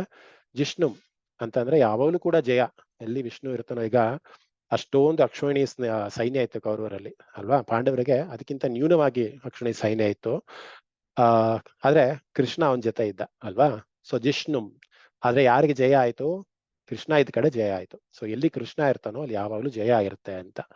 ಸೊ ಅದಕ್ಕೋಸ್ಕರ ಮಹಾಭಾರತಕ್ಕೆ ಜಯ ಅಂತಾನು ಕೂಡ ಒಂದು ಹೆಸರಿದೆ. ಯಾಕೆಂದ್ರೆ ಮಹಾಭಾರತದ ಒಂದು ಮೇನ್ ಹೀರೋ ಬಂದು ನಮ್ ಕೃಷ್ಣ ಆಗಿರೋದ್ರಿಂದ. ಸೊ ಜಿಷ್ಣು ಅಂದ್ರೆ ಜಯ, ಮಹಾವಿಷ್ಣು ಅಂದ್ರೆ ಮಹಾವಿಷ್ಣು, ಅದ್ರಲ್ಲಿ ಏನು ಸಂದೇಹ ಇಲ್ಲ. ಸೊ ಸರ್ವವ್ಯಾಪಿ, ಸದಾ ವಿಜಯವುಳ್ಳ, ಪ್ರಭೆಯುಳ್ಳ ಮಹಾವಿಷ್ಣುವನ್ನು, ಈಶ್ವರನನ್ನು ಅಥವಾ ಮಹೇಶ್ವರನನ್ನು, ಮತ್ತೊಮ್ಮೆ ಹೇಳ್ತೀನಿ, ಸರ್ವವ್ಯಾಪಿ ಸದಾ ವಿಜಯವುಳ್ಳ ಪ್ರಭೆಯುಳ್ಳ ಈಶ್ವರನಿಗೆ ಈಶ್ವರನಾಗಿರುವ ಮಹೇಶ್ವರನನ್ನು, ಅನೇಕ ರೂಪವುಳ್ಳ ಎಲ್ಲಾ ದೈತ್ಯ ಸಂಹಾರಕ್ಕೆ ಕಾರಣನಾದ ಪುರುಷೋತ್ತಮ ವಿಷ್ಣುವನ್ನು ನಾನು ನಮಿಸುತ್ತೇನೆ. ಪುರುಷೋತ್ತಮ ವಿಷ್ಣುವನ್ನು ನಾನು ನಮಿಸುತ್ತೇನೆ. ಸೊ ಮತ್ತೆ ಏನು ಎಕ್ಸ್ಪ್ಲೇಷನ್ ಬೇಡ ಅಂತ ಅನ್ಸುತ್ತೆ. ಇದಕ್ಕೆ ಎಲ್ಲಾ ವಿಷ್ಣು ನಾಮಗಳಿದೆ. ವಿಷ್ಣು ಜಿಷ್ಣು ಮಹಾವಿಷ್ಣು ಪ್ರಭವಿಷ್ಣು ಮಹೇಶ್ವರಂ. ಅನೇಕ ರೂಪ, ಒಂದು ರೂಪ ಅಲ್ಲ ಅಲ್ವಾ, ಎಷ್ಟು ರೂಪಗಳಿದೆ ಅವನಿಗೆ. ನಾವು ವಿಭೂತಿ ಯೋಗದಲ್ಲಿ ಭಗವದ್ಗೀತೆಯಲ್ಲಿ ನೋಡಿದೀವಿ ಏನೇನೆಲ್ಲ ವಿಭೂತಿ ಅವನದು ಅಂತ. ನಾವು ಆಲ್ರೆಡಿ ಭಗವದ್ಗೀತೆ ತಿಳಿದಿರುವಂತವ್ರು ಇಲ್ಲಿ ಇರೋದಾದ್ರೆ ಅವನ ಅನೇಕ ರೂಪಗಳನ್ನ ಪರಿಚಯ ನಮ್ಗೆ ಆಲ್ರೆಡಿ ಆಗಿದೆ. ಒಂದು ಎಮೋಷನ್ ಇಂದ ಹಿಡ್ಕೊಂಡು, ಒಂದು ಭಾವನೆಯಿಂದ ಹಿಡ್ಕೊಂಡು, ಒಂದು ಋತುವಿಂದ ಹಿಡ್ಕೊಂಡು, ಒಂದು ಕಾಲದಿಂದ ಹಿಡ್ಕೊಂಡು, ಒಂದು ವಸ್ತುವಿನಿಂದ ಹಿಡ್ಕೊಂಡು ಪ್ರತಿಯೊಂದರಲ್ಲೂ ನಾನಿದ್ದೀನಿ, ನನ್ನ ರೂಪ ಇದೆ, ನನ್ನ ಒಂದು ಸತ್ವ ಇದೆ ಅಂತ ಭಗವದ್ಗೀತೆಯಲ್ಲಿ ತಾನೇ ಹೇಳ್ಕೊಂಡಿದ್ದಾನೆ ಅಲ್ವಾ. ಅನೇಕ ರೂಪ ನೋಡ್ತಂತ. ದೈತ್ಯ ಅಂತಂ ಎಲ್ಲಾ ನೆಗೆಟಿವ್ ಫೋರ್ಸ್ಗಳ ಸಂಹಾರ ಮಾಡುವಂಥದ್ದು. ದೈತ್ಯ ಅಂತಂದ್ರೆ ಡೆವಿಲ್, ಅಲ್ವಾ. ಸಂಹಾರ ಅಂತಂದ್ರೆ ನೆಗೆಟಿವ್ ಫೋರ್ಸ್, ಅಂದ್ರೆ ನಾಶ ಮಾಡುವಂತಹ ಅನ್ನುವಂತ ಅರ್ಥ ಕೊಡುತ್ತೆ. ಎಲ್ಲಾ ದೈತ್ಯರ ಸಂಹಾರವನ್ನ ಮಾಡೋದಕ್ಕೆ ಕಾರಣಕರ್ತನಾದಂತಹ ಪುರುಷೋತ್ತಮ, ಪುರುಷರಲ್ಲಿ ಉತ್ತಮ, ನಾವೆಲ್ಲರೂ ಕೂಡ ಪುರುಷರು ಅಂತ ಕರ್ತೀವಿ, ಆದ್ರೆ ಎಲ್ಲರೂ ಕೂಡ ಪುರುಷೋತ್ತಮ, ಅವನಿಗೆ ನಾನು ನಮಸ್ತೀನಿ, ನಮಾಮಿ ಅಂತ ಹೇಳ್ತಾ ಇರುವಂತದ್ದು. ಸೊ ಆಕ್ಚುಲಿ ಒಂದು ಕತೆ ನೆನಪಾಗತ್ತೆ, ಹೇಳ್ಬೇಕಾದ್ರೆ ಯಾವ್ದೋ ರೀಸೆಂಟ್ ಆಗಿ ಕೇಳಿದ ಕತೆ ಇದು. ಒಬ್ಬನಿಗೆ ಮನುಷ್ಯ ಜನ್ಮದಲ್ಲಿ ಏನೋ ಮುಕ್ತಿ ಬೇಕು ಅಂತ ಅಂದ್ಬಿಟ್ಟು ಅವನು ಸ್ವರ್ಗಕ್ಕೆ ಹೋಗಿ ದೇವರ ಹತ್ರ, ವಿಷ್ಣು ಹತ್ರ ಬೇಡ್ಕೊಂತಾನೆ ಅಂತ. ನೋಡಪ್ಪ, ನನಗೆ ಮತ್ತೆ ಪುನರ್ಜನ್ಮ ಬೇಡ, ನನಗೆ ದಯವಿಟ್ಟು ಪುನರ್ಜನ್ಮ ಕೊಡು, ನಿನ್ನ ಧ್ಯಾನದಲ್ಲಿ ನಿನ್ನ ಸ್ತುತಿಯಲ್ಲಿ ನಾನು ಮಾಡ್ಕೊಂಡು ನಾನು ನಿನ್ನ ರೀಚ್ ಆಗಿದ್ದೀನಿ, ದಯವಿಟ್ಟು ನನಗೆ ಮತ್ತೆ ಭೂಮಿಗೆ ಕಳಿಸ್ಬೇಡ, ನನಗೆ ಹೋಗೋದಕ್ಕೆ ಇಷ್ಟ ಇಲ್ಲ. ಯಾಕಂದ್ರೆ ಅಲ್ಲಿ ಬರೀ ಸಂಸಾರ, ಬರೀ ನೋವು, ಕತ್ತಲೆ ಇವರಲ್ಲೇ ತುಂಬಿಕೊಂಡ್ರು ದಾಡ್ಕೊಂಡು ಜೀವನ ಮಾಡುವಂತ ಒಂದು ಇದು ಭೂಮಿ ಆಗಿದೆ, ನಾನು ದಯವಿಟ್ಟು ಕಳಿಸ್ಬೇಡ ಅಂತ. ಅದಕ್ಕೆ ವಿಷ್ಣು ಹೇಳ್ತಾರಂತೆ, ಇಲ್ಲ ಇಲ್ಲ ಇಲ್ಲ, ನೀನು ಪ್ರಾರಬ್ಧ ಕರ್ಮವನ್ನ ನಾನು ಕ್ಯಾಲ್ಕುಲೇಟ್ ಮಾಡಿ ಬ್ಯಾಲೆನ್ಸ್ ಶೀಟ್ P&L ಎಲ್ಲ ನೋಡಿದಾಗ ನಿನ್ಗೆ ಕರ್ಮದ ಒಂದು ಲೇಪ ಇದೆ, ನೀನು ಹೋಗ್ಲೇಬೇಕು, ಬೇರೆ ಏನು ಮಾಡಕ್ಕಾಗಲ್ಲ, ಇದು ವಿಧಿ ನಿಯಮ, ಹೋಗ್ಲೇಬೇಕು ಅಂತ ವಿಷ್ಣು ಹೇಳ್ತಾರಂತ. ಅದಕ್ಕೆ ಮತ್ತೆ ವಿಷ್ಣು ಮಾತಿಗೆ ಏನು ಎದುರಾಡಕ್ಕಾಗಲ್ಲ ಅಲ್ವಾ, ಆಯ್ತು ಅಂತ ಅವರು ಕೂಡ ಒಪ್ಕೊಂಡು ಒಂದು ಷರತ್ತನ್ನ ಹಾಕ್ತಾನೆ ಭಕ್ತ. ಏನ್ ಷರತ್ತನ್ನ ಹಾಕ್ತಾನೆ ಅಂದ್ರೆ, ಪರಮಾತ್ಮ ಆಯ್ತು, ನಾನು ಭೂಮಿಗೆ ಹೋಗ್ತೀನಿ, ನಾನು ಯಾವಾಗ್ಲಾದ್ರೂ ಇರ್ಲಿ, ಖುಷಿಯಿಂದ ಇರ್ಲಿ, ದುಃಖದಿಂದ ಆದ್ರೂ ಇರ್ಲಿ, ಯಾವಾಗ್ಲಾದ್ರೂ ಇಲ್ಲಿ ನಿನ್ನ ನಾನು ನೆನ್ಸ್ಕೊಂತೀನಿ. ನೆನ್ಸ್ಕೊಂಡಾಗ ನೀನ್ ಏನ್ ಮಾಡ್ಬೇಕು ಅಂದ್ರೆ, ನಿನ್ನ 2 ಹೆಜ್ಜೆ ಗುರುತುಗಳನ್ನ ನನಗೆ ತೋರಿಸ್ಬೇಕು. ಅವಾಗ ನನಗೆ ಧೈರ್ಯ ಬರುತ್ತೆ, ಓ ನನ್ನ ಜೊತೆ ದೇವ್ರಿದ್ದಾನೆ, ವಿಷ್ಣು ಇದ್ದಾನೆ, ನನ್ನ ಕಾಪಾಡ್ತಾನೆ ಅನ್ನೋ ಧೈರ್ಯ ಬರುತ್ತೆ. ಈ ಷರತ್ತಿಗೆ ನೀನು ಒಪ್ಕೊಂಡ್ರೆ ಖಂಡಿತ ನಾನು ಮತ್ತೆ ಪುನರ್ಜನ್ಮ ಪಡಿತೀನಿ ಭೂಲೋಕದಲ್ಲಿ ಅಂತ ಒಂದು ಷರತ್ತನ್ನ ಹಾಕ್ತಾನೆ. ಹಾಗೆ ವಿಷ್ಣು ಕೂಡ ಆ ಷರತ್ತನ್ನ ಒಪ್ಕೊಂತಾನೆ. ಆಯ್ತು, ನಿನ್ನ ನೆನ್ಸ್ಕೊಂಡಾಗ ನನ್ನ 2 ಕ್ಷಮಿಸಿ, ಅಲ್ಲಿ ಷರತ್ತೇನಾಗಿದ್ರೆ 1 ಹೆಜ್ಜೆ ಗುರುತು ನಿಂದು, ಇನ್ನೊಂದು ಹೆಜ್ಜೆ ಗುರುತು ನಂದು. ಸೊ 2 ಹೆಜ್ಜೆ ಗುರುತುಗಳನ್ನು ನಾನು ನೋಡ್ಬೇಕು ಅಂತ. ಆಯ್ತು ಅಂತ ವಿಷ್ಣು ಆ ಒಂದು ಷರತ್ತಿಗೆ ಒಪ್ಕೊಂತಾನೆ. ಮತ್ತೆ ಭೂಮಿನಲ್ಲಿ ಜನ್ಮ ತಾಳ್ತಾನೆ. ಖುಷಿಯಾದವಳು ಕೂಡ ವಿಷ್ಣುನ ನೆನ್ಸ್ಕೊಂತಾನೆ. ಅಲ್ಲಿ 2 ಹೆಜ್ಜೆ ಗುರುತುಗಳು ಕಾಣಿಸಿ, ಒಂದು ವಿಷ್ಣುದು, ಒಂದು ಭಕ್ತನದ್ದು. ದುಃಖದಲ್ಲೂ ಕೂಡ ನೆನ್ಸ್ಕೊಂತಾನೆ. ಅವನ್ ಏನ್ ಪ್ರಾಮಿಸ್ ಮಾಡಿರ್ತಾನೆ ವಿಷ್ಣು ಅದನ್ನ ಬಿಡಲ್ಲ ಅಲ್ವಾ. ಸೊ 2 ಹೆಜ್ಜೆ ಗುರುತು ಕಾಣಿಸ್ತಾನೆ ಇರುತ್ತೆ. ಯೌವನಾವಸ್ಥೆಗೆ ಬಂದಾಗ, ಸಾಂಸಾರಿಕ ಅವಸ್ಥೆಗೆ ಬಂದಾಗ ಸಾಧಾರಣವಾಗಿ ಎಲ್ಲರಿಗೂ ಕೂಡ ಆ ಒಂದು ಕರ್ವ್ ಅಥವಾ ಏನಿದೆ, ಆ ಒಂದು ಪೀರಿಯಡ್ ಏನಿದೆ, ಸಾಮಾನ್ಯವೆಲ್ಲರೂ ಕೂಡ ಕಷ್ಟ ಬರುವಂಥದ್ದು ಸರ್ವೇ ಸಾಮಾನ್ಯ. ಹಾಗೆ ಅವನಿಗೂ ಕೂಡ ಕಷ್ಟದ ಒಂದು ಬಂಧನ ಬರುತ್ತೆ. ಅವಾಗ ತಟ್ ಅಂತ ನೆನ್ಸ್ಕೊಂತಾನೆ. ಒಂದಿನ ಒಂದೇ ಒಂದು ಕಾಲ್ ಮಾತ್ರ ಕಾಣಿಸುತ್ತೆ. ಅವಾಗ ಭಕ್ತನಿಗೆ ಕೋಪ ಬಂದ್ಬಿಡತ್ತೆ. ನಾನು ಪ್ರಾಮಿಸ್ ಮಾಡಿದ್ದ ವಿಷ್ಣು ನನಗೆ, ಯಾವಾಗ್ಲೇ ಕಾಣಿಸ್ಕೊಂಡ್ರು ನಾನು 2 ಕಾಲು, ಒಂದು ನಿಂದು ಒಂದು ನಂದು, ನಾನು ಕಾಣಿಸ್ಕೊಂತೀನಿ. ಇವಾಗ ಕಷ್ಟ ಬಂದಿದೆ ನನಗೆ, ಆದ್ರೆ ವಿಷ್ಣು ಒಂದೇ ಒಂದು ಕಾಲ್ ಮಾತ್ರ ಕಾಣಿಸ್ತಾ ಇದೆಯಲ್ಲ, ಅಂದ್ರೆ ನಂದು ಅದು ಕಾಲು, ಯಾಕೆ ಈ ತರ ಮಾಡಿದ್ರು ಅಂತ ಅಂದ್ಬಿಟ್ಟು ಕಷ್ಟ ಕಾರ್ಪಣ್ಯಗಳನ್ನ, ಏನು ಪಾಪಗಳಿತ್ತ ಅದೆಲ್ಲ ಸವಿಸಿ ಮತ್ತೆ ಸ್ವರ್ಗಕ್ಕೆ ಹೋಗ್ತಾನೆ. ಸ್ವರ್ಗಕ್ಕೆ ಹೋಗಿ ಮತ್ತೆ ವಿಷ್ಣು ಕೇಳ್ತಾನೆ, ಏನಪ್ಪಾ ನೀನ್ ಮಾಡಿದ್ ಸರಿನಾ ಇದು? ನೀನೇನಂತ ಪ್ರಾಮಿಸ್ ಮಾಡಿದ್ದೆ ನನಗೆ? ಕಷ್ಟ ಬಂದಾಗ ಖಂಡಿತ ನಾನು ನಿನ್ ಜೊತೆ ಇರ್ತೀನಿ, 2 ಪಾದಗಳನ್ನ ತೋರಿಸ್ತೀನಿ, ನಾನು ನನ್ನ ಪಾದದ ಒಂದು ಇದನ್ನ ತೋರಿಸ್ತೀನಿ, ಅಂಶವನ್ನ ತೋರಿಸ್ತೀನಿ, ಅವಾಗ ನಿನಗೆ ಧೈರ್ಯ ಸಿಗತ್ತೆ ಅಂತ. ನನಗೆ ಕಷ್ಟ ಬಂದಾಗ ಮಾತ್ರ ಈ ತರ ಕೈ ಕೊಡ್ಬೋದಾ ಅಂತ ಮತ್ತೆ ಭಕ್ತ ಕೇಳ್ತಾನೆ. ಅದಕ್ಕೆ ವಿಷ್ಣು ಹೇಳ್ತಾರೆ, ಯಾರಪ್ಪ ಹೇಳಿದ್ದು ನಾನು ನಿಂಗೆ ಕೈ ಕೊಟ್ಟೆ ಅಥವಾ ಯಾವತ್ ನಿಂಗೆ ಇದ್ ಮಾಡಿದೆ ಅಂತ? ನನ್ನ ಪ್ರಾಮಿಸ್ ನಾನು ಉಳಿಸ್ಕೊಂಡಿದ್ದೀನಿ ಅಂತ. ಹೇಗ್ ಉಳಿಸ್ಕೊಂಡಿದ್ಯಾ ಅಂತ ಭಕ್ತ ಕೇಳಿದಾಗ ವಿಷ್ಣು ಹೇಳ್ತಾರೆ, ನಿನಗೆ ಕಷ್ಟ ಬಂದಾಗ ಆಕ್ಚುಲಿ ನಾನು ನಿನ್ನನ್ನ ಹೊತ್ತು ನಡೀತಾ ಇದ್ದೆ, ಅಲ್ಲಿ ಕಾಣಿಸ್ತಾ ಇದ್ದದ್ದು ಬರೀ ನನ್ನ ಕಾಲ್ ಗುರುತು ಮಾತ್ರ, ನಿನ್ನ ಕಾಲ್ ಗುರುತು ಇರ್ಲಿಲ್ಲ ಅಲ್ಲಿ. ನಿನ್ನ ಕಷ್ಟ ಅಂತ ನಾನು ನೋಡಕ್ಕಾಗ್ದರೆ ನಿನ್ನ ನಾನು ಹೊತ್ಕೊಂಡು ಹೋಗ್ತಾ ಇದ್ದೆ, ಅದಕ್ಕೋಸ್ಕರ ಒಂದೇ ಒಂದು ಕಾಲ್ ಗುರುತು ಕಾಣಿಸ್ತು ಅಂತ. ಯಾಕೆ ಈ ಕಥೆನ ಹೇಳಿದೆ ಅಂತಂದ್ರೆ, ಈ ವಿಷ್ಣು ನಾಮ ಏನಿದೆ ಎಲ್ಲವೂ ಕೂಡ ವಿಷ್ಣು ಅಷ್ಟು ಪವಿತ್ರವಾದವನು. ಅಣುವಿನಲ್ಲೂ ಅವನ ಒಂದು ಮಾತು, ಅವನ ಗುಣ, ಅವನ ಒಂದು ಇದು ಸಕಲದಲ್ಲೂ ತುಂಬಿಕೊಂಡಿರುವಂತಹ ಮಹಾ ಪ್ರಭೆಯನ್ನು ಉಳುವಂತಹ ವಿಷ್ಣು ನಾಮವನ್ನ ನಾವೆಲ್ಲರೂ ಕೂಡ ಜಪಿಸೋದಕ್ಕೆ, ಸ್ಮರಿಸೋದಕ್ಕೆ ಎಲ್ಲರೂ ಕೂಡ ಸೇರ್ಕೊಂಡಿದ್ದೀವಿ. ಅಂತಹ ಮಹಾವಿಷ್ಣುವಿನ ಒಂದು ಸ್ಮರಣೆಯನ್ನ ನಾವೆಲ್ಲರೂ ಕೂಡ ಮಾಡೋದು ನಮ್ಮ ಮಾನವನಾಗಿ ಹುಟ್ಟಿದ ಮೇಲೆ ಅದು ನಮ್ಮ ಕರ್ತವ್ಯ ಅಂತ ನಾವು ಭಾವಿಸ್ಬೇಕು. ಆಯ್ತಾ? ಆಯ್ತು, ಮುಂದಿನ ಶ್ಲೋಕಕ್ಕೆ ಹೋಗೋಣ. ಸೊ ಇಲ್ಲಿಗೆ ಪೂರ್ವ ಪೀಠಿಕೆ ಮುಗಿಯುತ್ತೆ ಅಲ್ವಾ. ಗಣೇಶನಿಗೆ ವಂದಿಸಿ, ವ್ಯಾಸರಿಗೆ ವಂದಿಸಿ, ಯುಧಿಷ್ಠಿರ ಪ್ರಶ್ನೆಗಳನ್ನ ಕೇಳಿ ಅದಕ್ಕೆ ಭೀಷ್ಮಾಚಾರ್ಯರು ಉತ್ತರವನ್ನ ಕೊಟ್ಟಿದ್ದು ಇಷ್ಟು ಪೂರ್ವ ಪೀಠಿಕೆ ಆಯ್ತು.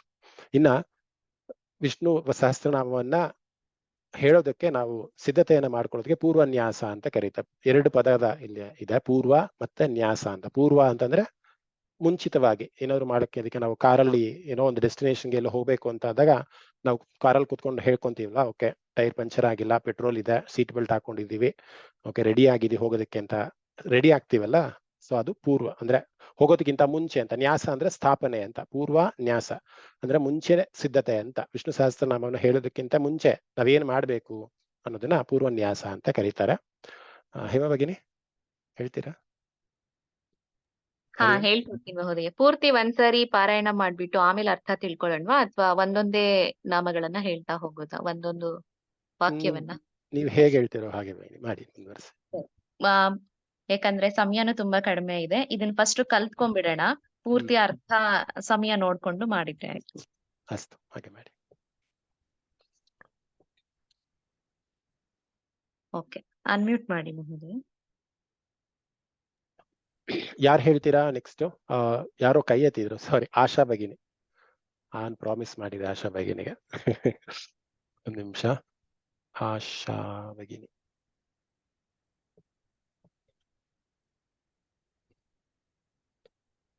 ಅನ್ಮ್ಯೂಟ್ ಮಾಡ್ಕೊಳ್ಳಿ ಆಶಾ ಭಗಿನಿ. ಆಶಾ ಬಿ ಪ್ರಕಾಶ್.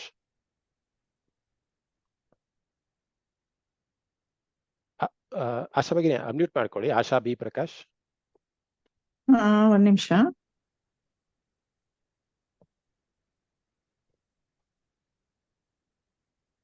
ಅನ್ಮ್ಯೂಟ್ ಮಾಡಿದೀನಲ್ಲ. ಕೇಳಿಸ್ತಿದೆ ಭಗಿನಿ, ಮಾತಾಡ್ತಿರೋದು ಕೇಳಿಸ್ತಿದೆ. ಹ್ಮ್. ಅಸ್ಯ ಶ್ರೀ ಭಗಿನಿ ಕೇಳಿಸ್ತಾ ಇದ್ಯಾ? ಹೇಳಿ. ಇಲ್ಲ, ಮತ್ತೆ ಮ್ಯೂಟ್ ಆಗಿದ್ದಾರೆ. ಆಶಾ ಭಗಿನಿ ಮತ್ತೆ ಮ್ಯೂಟ್ ಆಗಿದ್ದೀರಾ? ದಯವಿಟ್ಟು ಅನ್ಮ್ಯೂಟ್ ಮಾಡ್ಕೊಳ್ಳಿ. ಇದೀನಲ್ಲ. ಓಕೆ, ಹಾ, ಇವಾಗ ಕೇಳಿಸ್ತಿದ್ಯಾ? ಕೇಳಿಸ್ತಾ ಇದೆ, ಕೇಳಿಸ್ತಾ ಇದೆ. ಅಸ್ಯ ಶ್ರೀ. 2 ಟೈಮ್ಸ್ ಹೇಳಿ ಭಗಿನಿ. ಅಸ್ಯ ಶ್ರೀ. ಅಸ್ಯ ಸಾ ಹೇಳ್ಬೇಕು. ಅಸ್ಯ ಶ್ರೀ. ಅಸ್ಯ ಶ್ರೀ. ಅಸ್ಯ ಶ್ರೀ. ವಿಷ್ಣೋರ್ದಿವ್ಯ. ವಿಷ್ಣೋರ್ದಿವ್ಯ. ವಿಷ್ಣೋರ್ದಿವ್ಯ. ಸಹಸ್ರನಾಮ. ಸಹಸ್ರನಾಮ. ಸಹಸ್ರನಾಮ. ಸ್ತೋತ್ರ ಮಹಾಮಂತ್ರಸ್ಯ. ಸ್ತೋತ್ರ ಮಹಾಮಂತ್ರಸ್ಯ. ಸ್ತೋತ್ರ ಮಹಾಮಂತ್ರಸ್ಯ. ಅಸ್ಯ ಶ್ರೀ ವಿಷ್ಣೋರ್ದಿವ್ಯ ಸಹಸ್ರನಾಮ ಸ್ತೋತ್ರ ಮಹಾಮಂತ್ರಸ್ಯ. ಇನ್ನೊಂದ್ಸರಿ ಹೇಳಿ. ಅಸ್ಯ ಶ್ರೀ ವಿಷ್ಣೋರ್ದಿವ್ಯ ಸಹಸ್ರನಾಮ ಸ್ತೋತ್ರ ಮಹಾಮಂತ್ರಸ್ಯ. ಶ್ರೀ ವೇದವ್ಯಾಸೋ ಭಗವಾನ್ ಋಷಿಃ. ಶ್ರೀ ವೇದವ್ಯಾಸೋ ಭಗವಾನ್ ಋಷಿಃ. ಶ್ರೀ ವೇದವ್ಯಾಸೋ ಭಗವಾನ್ ಋಷಿಃ. ಅನುಷ್ಟುಪ್ ಛಂದಃ. ಅನುಷ್ಟುಪ್ ಛಂದಃ. ಅನುಷ್ಟುಪ್ ಛಂದಃ. ಶ್ರೀ ಮಹಾವಿಷ್ಣುಃ ಪರಮಾತ್ಮ. ಶ್ರೀ ಮಹಾವಿಷ್ಣುಃ ಪರಮಾತ್ಮ. ಶ್ರೀ ಮಹಾವಿಷ್ಣುಃ ಪರಮಾತ್ಮ. ಮಾರ್ಕ್ ಮಾಡ್ಕೊಳ್ಳೋರು ಮಾಡ್ಕೊಳ್ಳಿ. ಮಹಾವಿಷ್ಣು ಇದೆ ಅಲ್ವಾ, ವಿಸರ್ಗದ ನಂತರದ ಅಕ್ಷರ ಪಾ ಇರೋದ್ರಿಂದ ಅಲ್ಲಿ ಎಫ್ ಸೌಂಡ್ ಅಥವಾ ಅರ್ಧ ಪಾ ಹೇಳ್ಬೇಕು. ಗೊತ್ತಿಲ್ಲದೆ ಇರೋರು ಅಲ್ಲಿ ಮಾರ್ಕ್ ಮಾಡ್ಕೊಳ್ಳಿ. ಶ್ರೀ ಮಹಾವಿಷ್ಣುಃ ಪರಮಾತ್ಮ. ಶ್ರೀ ಮಹಾವಿಷ್ಣುಃ ಪರಮಾತ್ಮ. ಶ್ರೀ ಮಹಾವಿಷ್ಣುಃ ಪರಮಾತ್ಮ. ಶ್ರೀಮನ್ನಾರಾಯಣೋ ದೇವತಾ. ಶ್ರೀಮನ್ನಾರಾಯಣೋ ದೇವತಾ. ಶ್ರೀ ಮಹಾವಿಷ್ಣುಃ ಪರಮಾತ್ಮ. ಶ್ರೀಮನ್ನಾರಾಯಣೋ ದೇವತಾ. ಶ್ರೀ ಮಹಾವಿಷ್ಣುಃ. ಪರಮಾತ್ಮ ದೀರ್ಘ ಬರ್ಲಿ. ಶ್ರೀ ಮಹಾವಿಷ್ಣುಃ ಪರಮಾತ್ಮ. ಶ್ರೀಮನ್ನಾರಾಯಣೋ ದೇವತಾ. ಅಮೃತಾಂಶೋದ್ಭವೋ ಭಾನುರಿತಿ ಬೀಜಂ. ಅಮೃತಾಂಶೋದ್ಭವೋ ಭಾನುರಿತಿ ಬೀಜಂ. ಅಮೃತಾಂಶೋದ್ಭವೋ ಭಾನುರಿತಿ ಬೀಜಂ. ಬೀಜಂ ಭಾ ಹೇಳ್ತಾ ಇದ್ದೀರಾ, ಬೀಜಂ ಅಷ್ಟೇ. ಕರೆಕ್ಟ್. ಅಮೃತಾಂಶೋದ್ಭವೋ ಭಾನುರಿತಿ ಬೀಜಂ. ದೇವಕೀ ನಂದನ ಸೃಷ್ಟೇತಿ ಶಕ್ತಿಃ. ದೇವಕೀ ನಂದನ ಸೃಷ್ಟೇತಿ ಶಕ್ತಿಃ. ದೇವಕೀ ನಂದನ ಸೃಷ್ಟೇತಿ ಶಕ್ತಿಃ. ಮುಕ್ತಿಃ.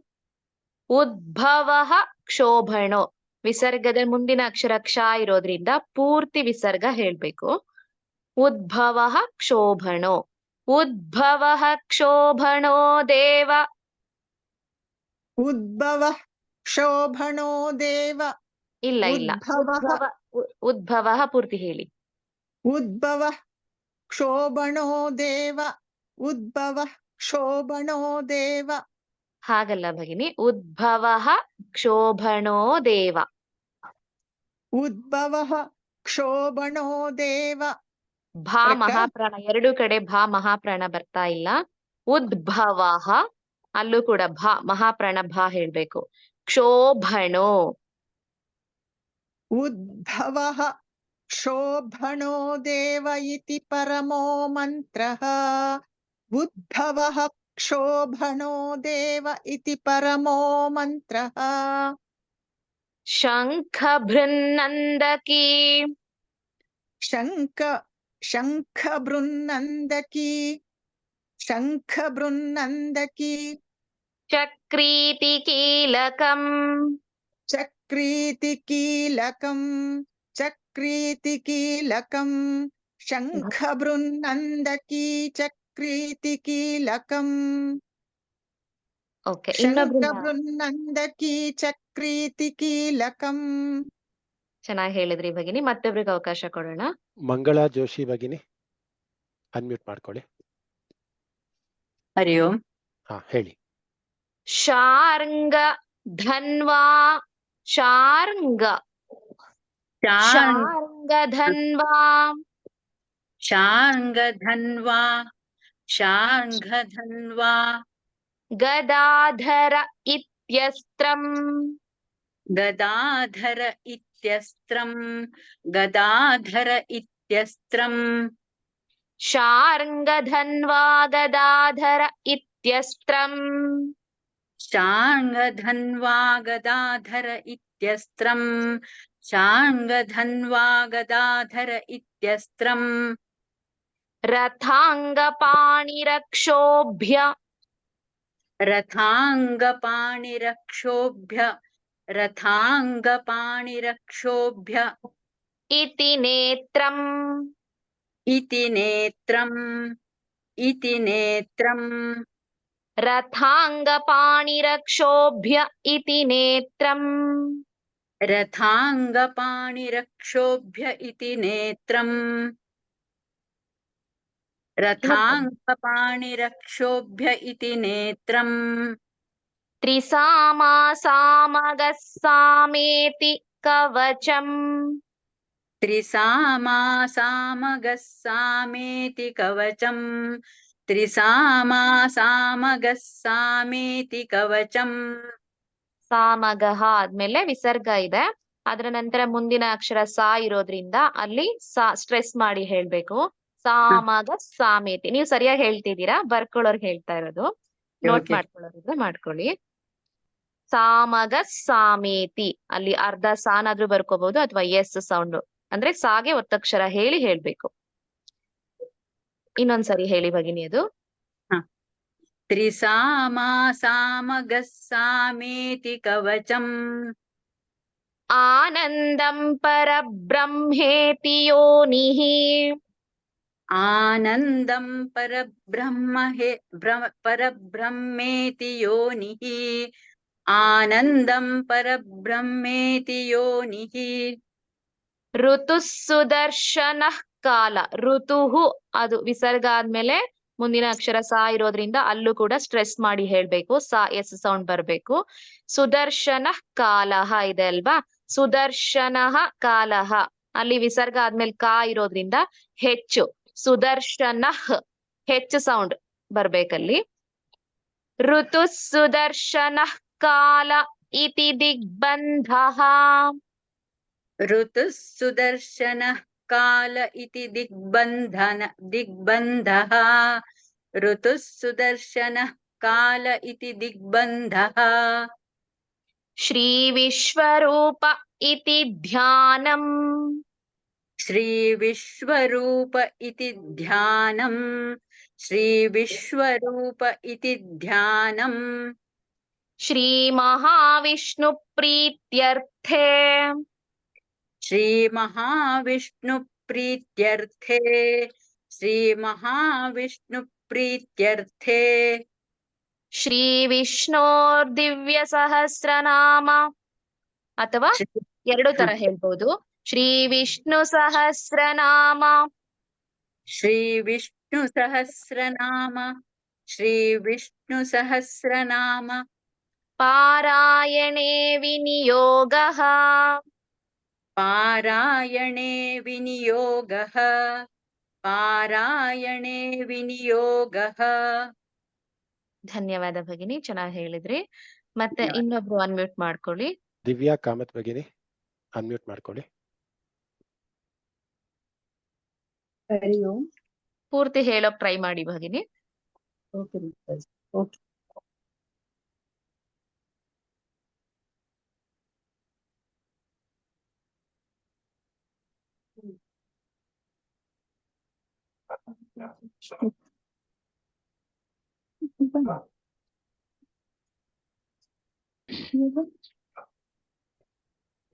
ಏನು ಹೇಳ್ತೀರಾ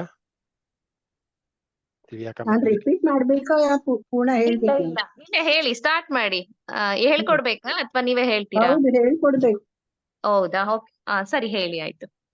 ಅಸ್ಯ ಶ್ರೀ ವಿಷ್ಣೋರ್ ದಿವ್ಯ ಸಹಸ್ರನಾಮ ಸ್ತೋತ್ರ ಮಹಾಮಂತ್ರಸ್ಯ ಅಸ್ಯ ಶ್ರೀ ವಿಷ್ಣು ದಿವ್ಯ ಸಹಸ್ರನಾಮ ಸ್ತೋತ್ರ ಮಹಾಮಂತ್ರಸ್ಯ ಇನ್ನೊಂದ್ಸರಿ ಹೇಳಿ. ಅಸ್ಯ ಶ್ರೀ ವಿಷ್ಣು ದಿವ್ಯ ಸಹಸ್ರನಾಮ ಸ್ತೋತ್ರ ಮಹಾಮಂತ್ರಸ್ಯ ಶ್ರೀ ವೇದವ್ಯಾಸೋ ಭಗವಾನ್ ಋಷಿಃ ಶ್ರೀ ವೇದವ್ಯಾಸೋ ಭಗವಾನ್ ಋಷಿಃ ವೇದವ್ಯಾಸೋ ಹೇಳ್ಬಾರ್ದು, ವೇದವ್ಯಾಸೋ ಒತ್ತಕ್ಷರ ಇದೆ ಅಲ್ವಾ, ಹಾಗಾಗಿ ಒತ್ತಿ ಹೇಳ್ಬೇಕು. ವೇದವ್ಯಾಸೋ ಭಗವಾನ್ ಋಷಿಃ ಶ್ರೀ ವೇದವ್ಯಾಸೋ ಭಗವಾನ್ ಋಷಿಃ ಭಗವಾನ್ ಭ ಮಹಾಪ್ರಾಣ ಕೇಳ್ಬೇಕು. ಭಗವಾನ್ ಭಗವಾನ್ ಭಗವಾನ್ ಹೇಳಿ ಒಂದ್ಸರಿ. ಶ್ರೀ ವೇದವ್ಯಾಸೋ ಭಗವಾನ್ ಋಷಿಃ ಭಗವಾನ್ ಋಷಿಃ ಭಗವಾನ್ ಋಷಿಃ. ಓಕೆ. ಅನುಷ್ಟುಪ್ ಛಂದಃ ಅನುಷ್ಟುಪ ಛಂದಃ ಅನುಷ್ಟುಪ್ ಅರ್ಧ ಪ ಅಷ್ಟೇ. ಅನುಷ್ಟುಪ್ ಛಂದಃ ಅನುಷ್ಟುಪ್ ಛಂದಃ ಛಂದಃ ಛ ಮಹಾಪ್ರಾಣ. ಅನುಷ್ಟುಪ್ ಛಂದಃ ಅನುಷ್ಟುಪ್ ಛಂದಃ ಛ ಛಂದಃ ಛಂದಃ ಶ್ರೀ ಮಹಾವಿಷ್ಣು ಪರಮಾತ್ಮ ಶ್ರೀ ಮಹಾವಿಷ್ಣು ಪರಮಾತ್ಮ. ಇಲ್ಲ, ಕೇಳಿಸ್ಕೊಳ್ಳಿ ಒಂದ್ಸರಿ. ಶ್ರೀ ಮಹಾವಿಷ್ಣು ಶ್ರೀ ಮಹಾವಿಷ್ಣು ಪರಮಾತ್ಮ ಶ್ರೀ ಮಹಾವಿಷ್ಣು ಪರಮಾತ್ಮ. ಭಗಿನಿ ಒಂದ್ ನಿಮಿಷ.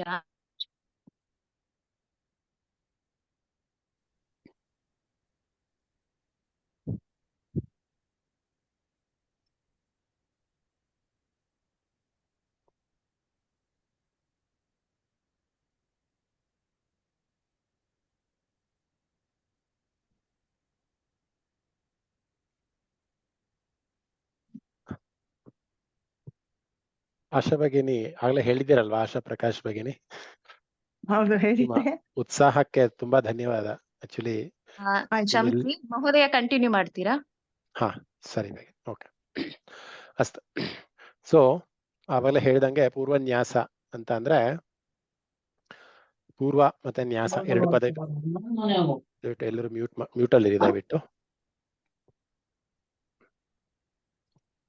ಪೂರ್ವನ್ಯಾಸ ಅಂತ ಅಂದ್ರೆ ಈಗ ನಾವು ವಿಷ್ಣು ಸಹಸ್ರನಾಮವನ್ನ ಹೇಳೋದಕ್ಕೆ ಹೊರಡ್ಬೇಕಂದ್ರೆ ಯೂಶಲಿ ಷೋಡಶೋಪಚಾರ ಪೂಜೆಯಲ್ಲೂ ಕೂಡ ಯಾವಾಗ್ಲೂ ಕೂಡ ನಾವು ಪೂಜೆ ಮಾಡ್ಬೇಕಾದ್ರೆ ಭೂತಾಯಿಗೆ ವಂದಿಸುವಂಥದ್ದು, ಅಥವಾ ಕೂತ್ಕೊಳ್ಳೋ ಮಣೆಗೆ ವಂದಿಸುವಂಥದ್ದು, ಅಥವಾ ನಮ್ಮ ದೇಹಕ್ಕೆ ವಂದಿಸುವಂಥದ್ದು, ಎಲ್ಲದಕ್ಕೂ ಕೂಡ ಅದು ಗ್ರಾಟಿಟ್ಯೂಡ್ ನ ಕೊಡುವಂತಹ ಒಂದು ಸಂಪ್ರದಾಯ ನಮ್ಮ ಸನಾತನ ಧರ್ಮದಲ್ಲಿದೆ.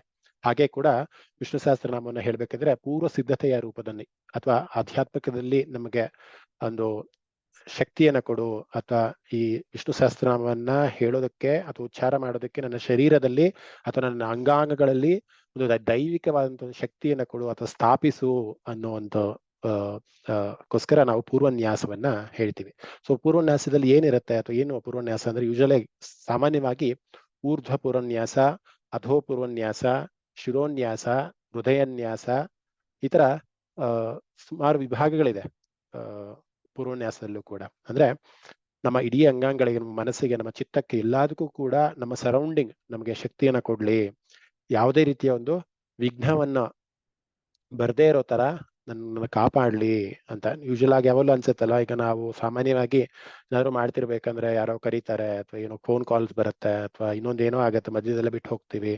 ಆತರ ಆಗದೆ ಇರ್ಲಿ ಅನ್ನುವಂತ ಉದ್ದೇಶದಿಂದ ಆಧ್ಯಾತ್ಮದಲ್ಲಿ ನನ್ನ ದೈಹಿಕವಾದಂತ ಶಕ್ತಿ, ಆಧ್ಯಾತ್ಮಿಕ ಶಕ್ತಿ ನನ್ನ ದೇಹದಲ್ಲಿ ವೃದ್ಧಿ ಆಗ್ಲಿ ಅನ್ನೋ ಒಂದು ದೃಷ್ಟಿಯಿಂದ ಈ ಪೂರ್ವನ್ಯಾಸವನ್ನ ಮಾಡ್ತಾರೆ. ಇದು ಅದರ ಉದ್ದೇಶ ಆಗಿದೆ. ಸೊ ಇದು ಬರೀ ವಿಷ್ಣು ಸಹಸ್ರನಾಮದಲ್ಲೇ ಬರುತ್ತೆ ಅಂತಲ್ಲ, ಸಾಮಾನ್ಯವಾಗಿ ಯಾವುದೇ ನಾವು ಶ್ಲೋಕಗಳನ್ನ ಭಗವದ್ಗೀತೆ ಆಗಿರ್ಬೋದು, ಭಾಗವತ ಆಗಿರ್ಬೋದು, ಅಥವಾ ಲಲಿತ ಸಹಸ್ರನಾಮಗಿರಬಹುದು, ಯಾವುದನ್ನೇ ತಗೊಂಡ್ರು ಕೂಡ ಎಲ್ಲದಲ್ಲೂ ಕೂಡ ಪೂರ್ವನ್ಯಾಸ ಅಥವಾ ಅಂಗನ್ಯಾಸ ಇವೆಲ್ಲವೂ ಕೂಡ ಸಾಮಾನ್ಯವಾಗಿ ಇರುತ್ತೆ. ಇದು ಒಂದು ಬೇಸಿಕ್ ನಾಲೆಡ್ಜ್ ಅಂತ. ಬಟ್ ಸುಮಾರು ಜನ ಅದನ್ನ ಮಾಡೋದು ಡೈರೆಕ್ಟ್ ಆಗಿ ಸಹಸ್ರನಾಮಕ್ಕೆ ಹೊರಟೋಗ್ತಾರೆ, ಅಥವಾ ಡೈರೆಕ್ಟ್ ಆಗಿ ಇದಕ್ಕೆ ಹೊರಟೋಗ್ತಾರೆ. ಆದ್ರೆ ಒಂದು ಗ್ರಾಟಿಟ್ಯೂಡ್ ಅನ್ನ ಕೊಡುವಂತಹ ಒಂದು ದೃಷ್ಟಿಯಿಂದ ಈ ಪೂರ್ವನ್ಯಾಸವನ್ನ ಹೇಳುವಂಥದ್ದು ಉತ್ತಮ ಅನ್ನೋದು ಒಂದು ಇದು. ಸೊ ಇದು ಪೂರ್ವನ್ಯಾಸ ಒಂದು ಪೀಠಿಗೆ. ಸೊ ಮೊದಲನೇದಾಗಿ ಏನ್ ಬಂತು, ಆಲ್ರೆಡಿ ಹೇಳಿದೆ, ಅಸ್ಯ ಶ್ರೀ ವಿಷ್ಣುರ್ ದಿವ್ಯ ಸಹಸ್ರನಾಮ ಮಂತ್ರಸ್ಯ. ನಾವೇನ್ ಹೇಳ್ತಾ ಇದೀವಿ, ಅಸ್ಯ ಪದಚ್ಛೇದ ಬರ್ಕೊಳ್ಳಿ ಬೇಕಾದ್ರೆ, ಅಸ್ಯ ಶ್ರೀ ವಿಷ್ಣೋಃ ದಿವ್ಯ ಸಹಸ್ರನಾಮ ಸ್ತೋತ್ರ ಮಹಾಮಂತ್ರಸ್ಯ. ಇದಕ್ಕೇನ್ ಬೇಕಾಗಿಲ್ಲ ಅನ್ಸ್ತಾ, ಯಾಕೆಂದ್ರೆ ಅದೇ ಆಲ್ರೆಡಿ ಪದ ವಿಭಾಗ ಆಗ್ಬಿಟ್ಟಿದೆ. ಅಸ್ಯ ಅಂದ್ರೆ ಇದರ, ಶ್ರೀ ಅಂತ ಅಂದ್ರೆ ಯಾವಾಗಲೂ ಒಂದು ಶುಭವನ್ನ ಕೊಡೋದಕ್ಕೆ ಶ್ರೀ ಅಂತ ಕರೀತಾರೆ, ಶ್ರೀಮಂತವಾಗಿರುತ್ತೆ ಅಥವಾ ಶುಭವನ್ನ ಕೊಡುವಂಥದ್ದು ಅಂತ. ಏನು ಶುಭವನ್ನ ಕೊಡುವಂತ, ಯಾವುದು ಶುಭವನ್ನ ಕೊಡುವಂಥದ್ದು? ವಿಷ್ಣುವಿನ ದಿವ್ಯವಾದಂತಹ 1000 ನಾಮಗಳು, ವಿಷ್ಣೋರ್ ದಿವ್ಯ ಸಹಸ್ರ ನಾಮ ಸ್ತೋತ್ರ ಮಹಾಮಂತ್ರಸ್ಯ. ಯಾವುದರ ಮಹಾಂತ್ರ ಇದು? ಸುಮ್ನೆ ಮಂತ್ರ ಅಲ್ಲ, ಇದೊಂದು ಮಹಾಮಂತ್ರ. ವಿಷ್ಣು ಅಂತ ಹೇಳಿದ ತಕ್ಷಣ ನಮಗೆ ಗೊತ್ತಿಲ್ದಲೆ, ಈಗ ನಾವು ಯಾವತ್ತೋ ದಾರಿಯಲ್ಲಿ ಹೋಗ್ತಾ ಇರ್ತೀವಿ, ಒಂದು ಸಣ್ಣ ಇರುವೆನೋ ಅಥವಾ ಒಂದು ಕ್ರೀಟನೋ ಕಿಮಿನೋ ಸಾಯಿಸ್ಬಿಟ್ಟಿರ್ತೀವಿ. ಒಂದು ಸತಿ ವಿಷ್ಣು ಅಂತ ಹೇಳಿದ ತಕ್ಷಣ ಆ ಪಾಪ ಅಲ್ಲೇ ಮೈನಸ್ ಆಗ್ಬಿಡತ್ತೆ. ಸೊ ಅಂತಹ ಒಂದು ಮಹಾಮಂತ್ರವನ್ನ, ನಾರಾಯಣ ಅಂತ ಹೇಳಿದ್ರೆ ಸಾಕು, ವಿಷ್ಣು ಅಂತ ಹೇಳಿದ್ರೆ, ಯಾವುದೇ ದಿವ್ಯ ಸಹಸ್ರನಾಮವನ್ನು ಹೇಳಿದ್ರೆ ಸಾಕು, ಪಾಪವನ್ನ ನಿವಾರಣೆ ಮಾಡುವಂತಹ ಮಂತ್ರವನ್ನ, ಮಹಾಮಂತ್ರವನ್ನ ನಾನು ಹೇಳಕ್ ಹೊರಟಿದ್ದೀನಿ. ಅಸ್ಯ ಶ್ರೀ ವಿಷ್ಣೋಃ ಮಹಾ ದಿವ್ಯ ಸಹಸ್ರನಾಮ ಮಂತ್ರಸ್ಯ, ಇದನ್ನ ನಾನು ಹೇಳಕ್ ಹೊರಟಿದ್ದೀನಿ ಅನ್ನೋದು. ವಿಷ್ಣುವಿನ ಅರ್ಥ ಬರ್ಕೊಬೇಕಂದ್ರೆ ಇದು ಶ್ರೀ ವಿಷ್ಣುವಿನ ದಿವ್ಯ ಸಹಸ್ರನಾಮ ಸ್ತೋತ್ರದ ಮಹಾಮಂತ್ರವಾಗಿದೆ ಅಂತ ಅರ್ಥ ಬರುತ್ತೆ. ಇವೆಲ್ಲ ತುಂಬಾ ಚಿಕ್ಕದರಿಂದ ನಾನು ಅಷ್ಟೊಂದು ಇದಾಕೋದಿಲ್ಲ. ಶ್ರೀ ವೇದವ್ಯಾಸೋ ಭಗವಾನ್ ಋಷಿ. ಯಾರು ಇದನ್ನ ಬರ್ದಿರೋದು? ಕರ್ತ ಯಾರು ಇದಕ್ಕೆ? ಶ್ರೀ ಅಂದ್ರೆ ಅವೆಲ್ಲ ಹೇಳಿದಾಗೆ ಶುಭಪ್ರದವಾದಂತಹ ಶ್ರೀ. ನಾವೆಲ್ಲರಿಗೂ ಶ್ರೀ ದಿನೇಶ್ ಕೃಷ್ಣಮೂರ್ತಿ ಅಂತ ಹೇಳ್ತೀವಲ್ಲ, ಅಥವಾ ಶ್ರೀಮತಿ ಹೇಮಾ ಸುರೇಶ್ ಅಂತ ಹೇಳ್ತೀವಲ್ಲ. ಶ್ರೀ ಅಂತ ಯಾಕೆ ಹೇಳ್ತೀವಿ ಅಂದ್ರೆ ಶುಭಪ್ರದಾಯಕ ಅಥವಾ ಒಂದು ಮರ್ಯಾದೆಯನ್ನು ಕೊಡುವಂತಹದ್ದು ಅಥವಾ ಒಂದು ಇದಿದೆ ಅಂತ. ಶ್ರೀ ಅಂದ್ರೆ ಒಂದು ಶ್ರೀಮಂತವಾದಂತಹ ಇರುವಂತದ್ದು ಅಂತ ಅಲ್ವಾ. ಶ್ರೀ ವೇದವ್ಯಾಸ, ವೇದವ್ಯಾಸ ಭಗವಾನ್, ಅವನು ಕೂಡ ಭಗವಾನೇ, ವಿಷ್ಣುವಿನ ಅಂಶನೇ ಕೂಡ. ಅಂತಹ ಋಷಿ ಶ್ರೀ ವೇದವ್ಯಾಸೋ ಭಗವಾನ್ ಋಷಿ. ಶ್ರೀಮಂತವಾದಂತಹ ಶ್ರೀಯನ್ನ ಇರುವಂತಹ, ಜ್ಞಾನವನ್ನ ಇರುವಂತಹ ವೇದವ್ಯಾಸ ಭಗವಾನ್ ಋಷಿಯು ಅಂತ ಅಲ್ವಾ. ಶ್ರೀ ವೇದವ್ಯಾಸೋ ಭಗವಾನ್ ಋಷಿ. ಏನು ವೇದವ್ಯಾಸೋ ಭಗವಾನ್ ಋಷಿ? ನೆಕ್ಸ್ಟ್ ಆಮೇಲೆ ಏನ್ ಬಂತು? ಅನುಷ್ಠುಪ್ ಛಂದ. ನಾನು ಅವಾಗಲೇ ಹೇಳಿದೆ ಅನುಷ್ಠುಪ್ ಛಂದಸ್ ಬಗ್ಗೆ. ಎಷ್ಟು ಲೆಟರ್ಸ್ ಇರುತ್ತೆ ಅನುಷ್ಠುಪ್ ಛಂದಸ್ ಅಲ್ಲಿ? ಯಾರಾದ್ರೂ ಬರ್ಕೊಂಡಿದ್ರೆ ಮೆಸೇಜ್ ಮಾಡ್ಬೋದು, ಅನ್ಮ್ಯೂಟ್ ಮಾಡ್ಕೊಳಕ್ ಆಗಲ್ಲ ಅಂದ್ರೆ.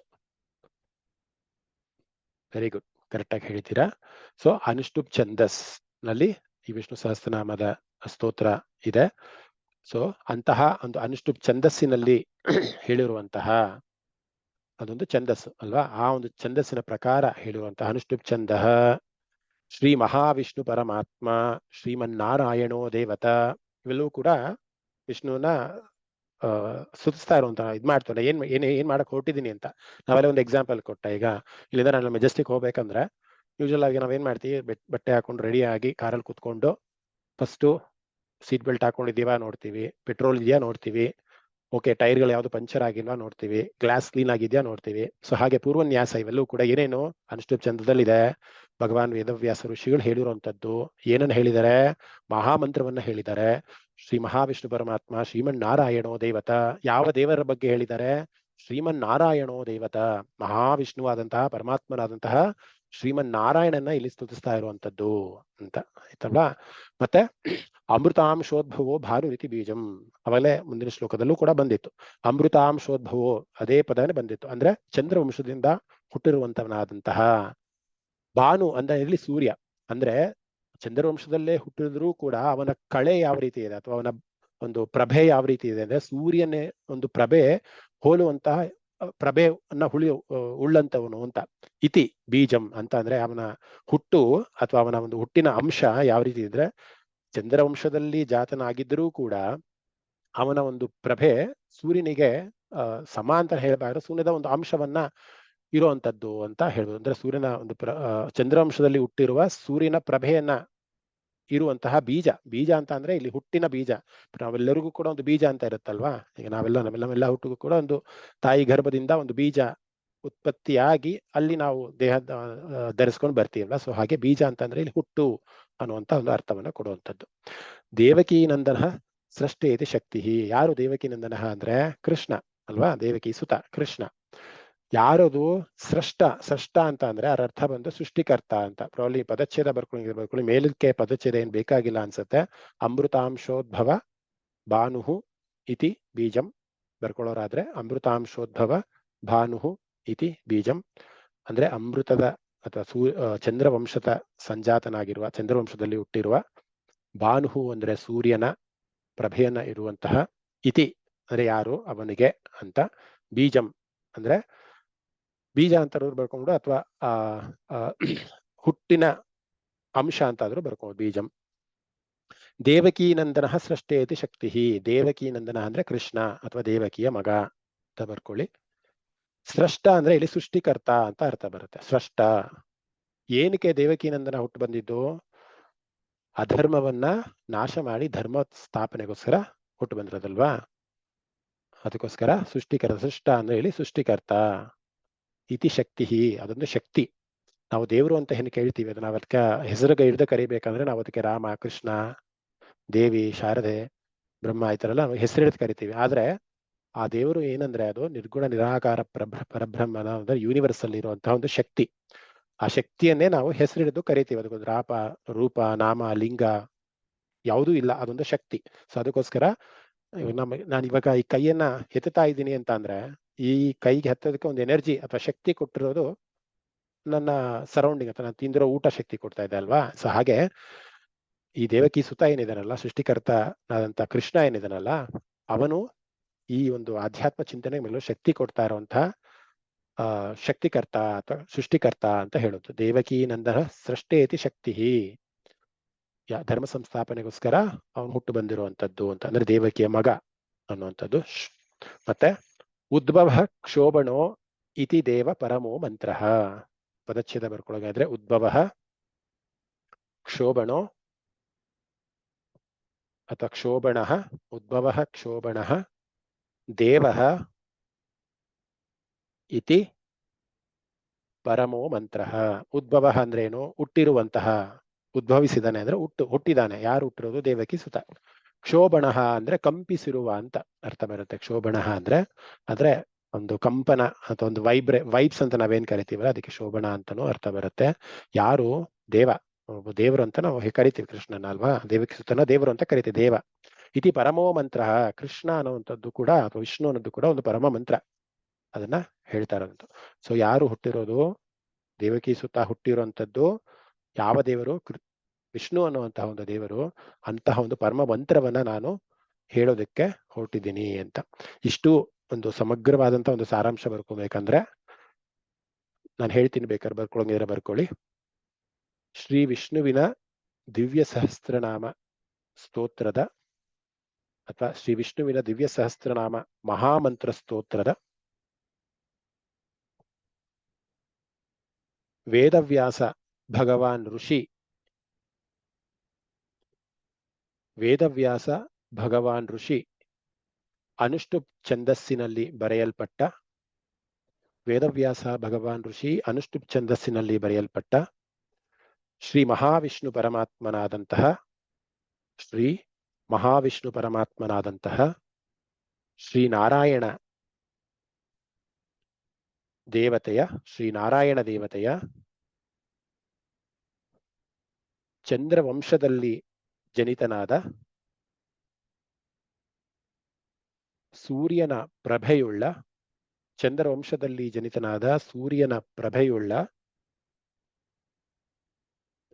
ದೇವಕೀ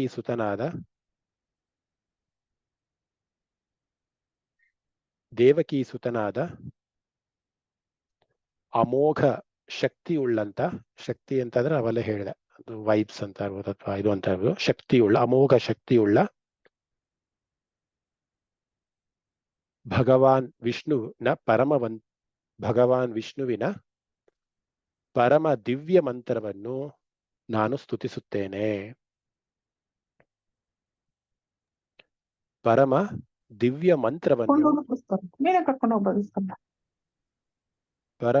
ಮಂತ್ರವನ್ನು ನಾನು ಸ್ತುತಿಸುತ್ತೇನೆ. ಇಲ್ಲಿಗೆ ನಿಲ್ಸ್ಕೊಳ್ಳೋಣ. ಇವತ್ತು ಟೈಮ್ ಆಗಿದೆ 5:30, 1.5 ಗಂಟೆ ಕಾಲ ಹೇಗೋಯ್ತು ಅನ್ನೋದೇ ಗೊತ್ತಾಗೋದಿಲ್ಲ. ಯಾಕಂದ್ರೆ ನಿಮ್ಮ ಒಂದು ಆಸಕ್ತಿ ಕೂಡ ಅದೇ ರೀತಿ ಇದೆ. ಅದಕ್ಕೋಸ್ಕರ ನಾವುಗಳು ಈ ಒಂದು ಕ್ಲಾಸ್ ಮಾಡಕ್ಕಾಗ್ತಾ ಇದೆ.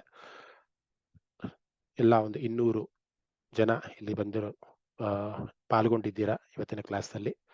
ನಿಮಗೆ ಹೃತ್ಪೂರ್ವಕ ಧನ್ಯವಾದಗಳನ್ನು ಹೇಳ್ತೀನಿ. ಕಡೆಗೆ ಶಾಂತಿ ಮಂತ್ರವನ್ನ ಹೇಳಿ ಇವತ್ತಿನ ಕ್ಲಾಸನ್ನು ಮುಗಿಸೋಣ. ಎಲ್ಲರೂ ಸಮಸ್ಥಿತಿಯಲ್ಲಿ ಕೂತ್ಕೊಳ್ಳಿ. ಏನಾದರೂ ಡೌಟ್ಸ್ ಅಥವಾ ಏನಿದ್ರೆ ಖಂಡಿತ ವಾಟ್ಸಪ್ ಗಣ ಓಪನ್ ಆಗುತ್ತೆ. ನೀವು ಪ್ರಶ್ನೆಗಳನ್ನ ಅಲ್ಲಿ ಪೋಸ್ಟ್ ಮಾಡ್ಬೋದು.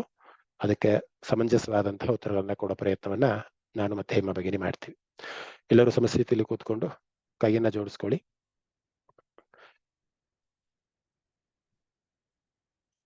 ಒಂದು ಸತಿ ಕಣ್ಣು ಮುಚ್ಕೊಂಡು ಭಗವಾನ್ ವಿಷ್ಣುವನ್ನ ಒಂದು ಸತಿ 30 ಸೆಕೆಂಡ್ಗಳ ಕಾಲ ಸ್ಮರಿಸೋಣ.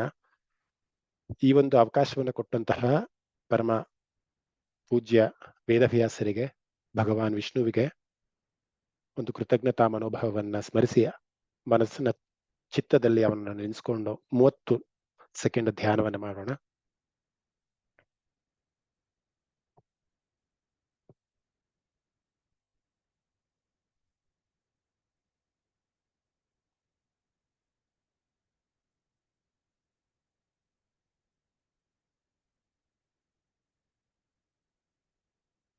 ಧನ್ಯವಾದ. ಸರ್ವೇ ಭವಂತು ಸುಖಿನಃ, ಸರ್ವೇ ಸಂತು ನಿರಾಮಯಾಃ, ಸರ್ವೇ ಭದ್ರಾಣಿ ಪಶ್ಯಂತು, ಮಾ ಕಶ್ಚಿತ್ ದುಃಖಭಾಗ್ ಭವೇತ್. ಓಂ ಶಾಂತಿ ಶಾಂತಿ ಶಾಂತಿಃ. ಶ್ರೀ ಗುರುಭ್ಯೋ ನಮಃ. ಹರಿಃ ಓಂ ತತ್ಸತ್. ಎಲ್ಲರಿಗೂ ಕೂಡ ಧನ್ಯವಾದಗಳು. ವಾಟ್ಸಪ್ನಲ್ಲಿ ನಿಮ್ಮ ಪ್ರಶ್ನೆಗಳಿದ್ರೆ ಅಥವಾ ಅಭಿಪ್ರಾಯಗಳಿದ್ರೆ, ಕಂಪ್ಲೇಂಟ್ಸ್ ಇದ್ರೆ, ಅಪ್ರಿಸಿಯೇಷನ್ಸ್ ಇದ್ರೆ ಖಂಡಿತ ಶೇರ್ ಮಾಡ್ಬೋದು. ನಿಮ್ಮ ಸಮಯಕ್ಕಾಗಿ ನನ್ನ ಕೃತಜ್ಞತಾ ಧನ್ಯವಾದಗಳು. ರಾಮ್ ರಾಮ್. ಧನ್ಯವಾದ ಮಹೋದಯ. ರಾಮ್ ರಾಮ್. ಧನ್ಯವಾದಗಳು. ರಾಮ್ ರಾಮ್.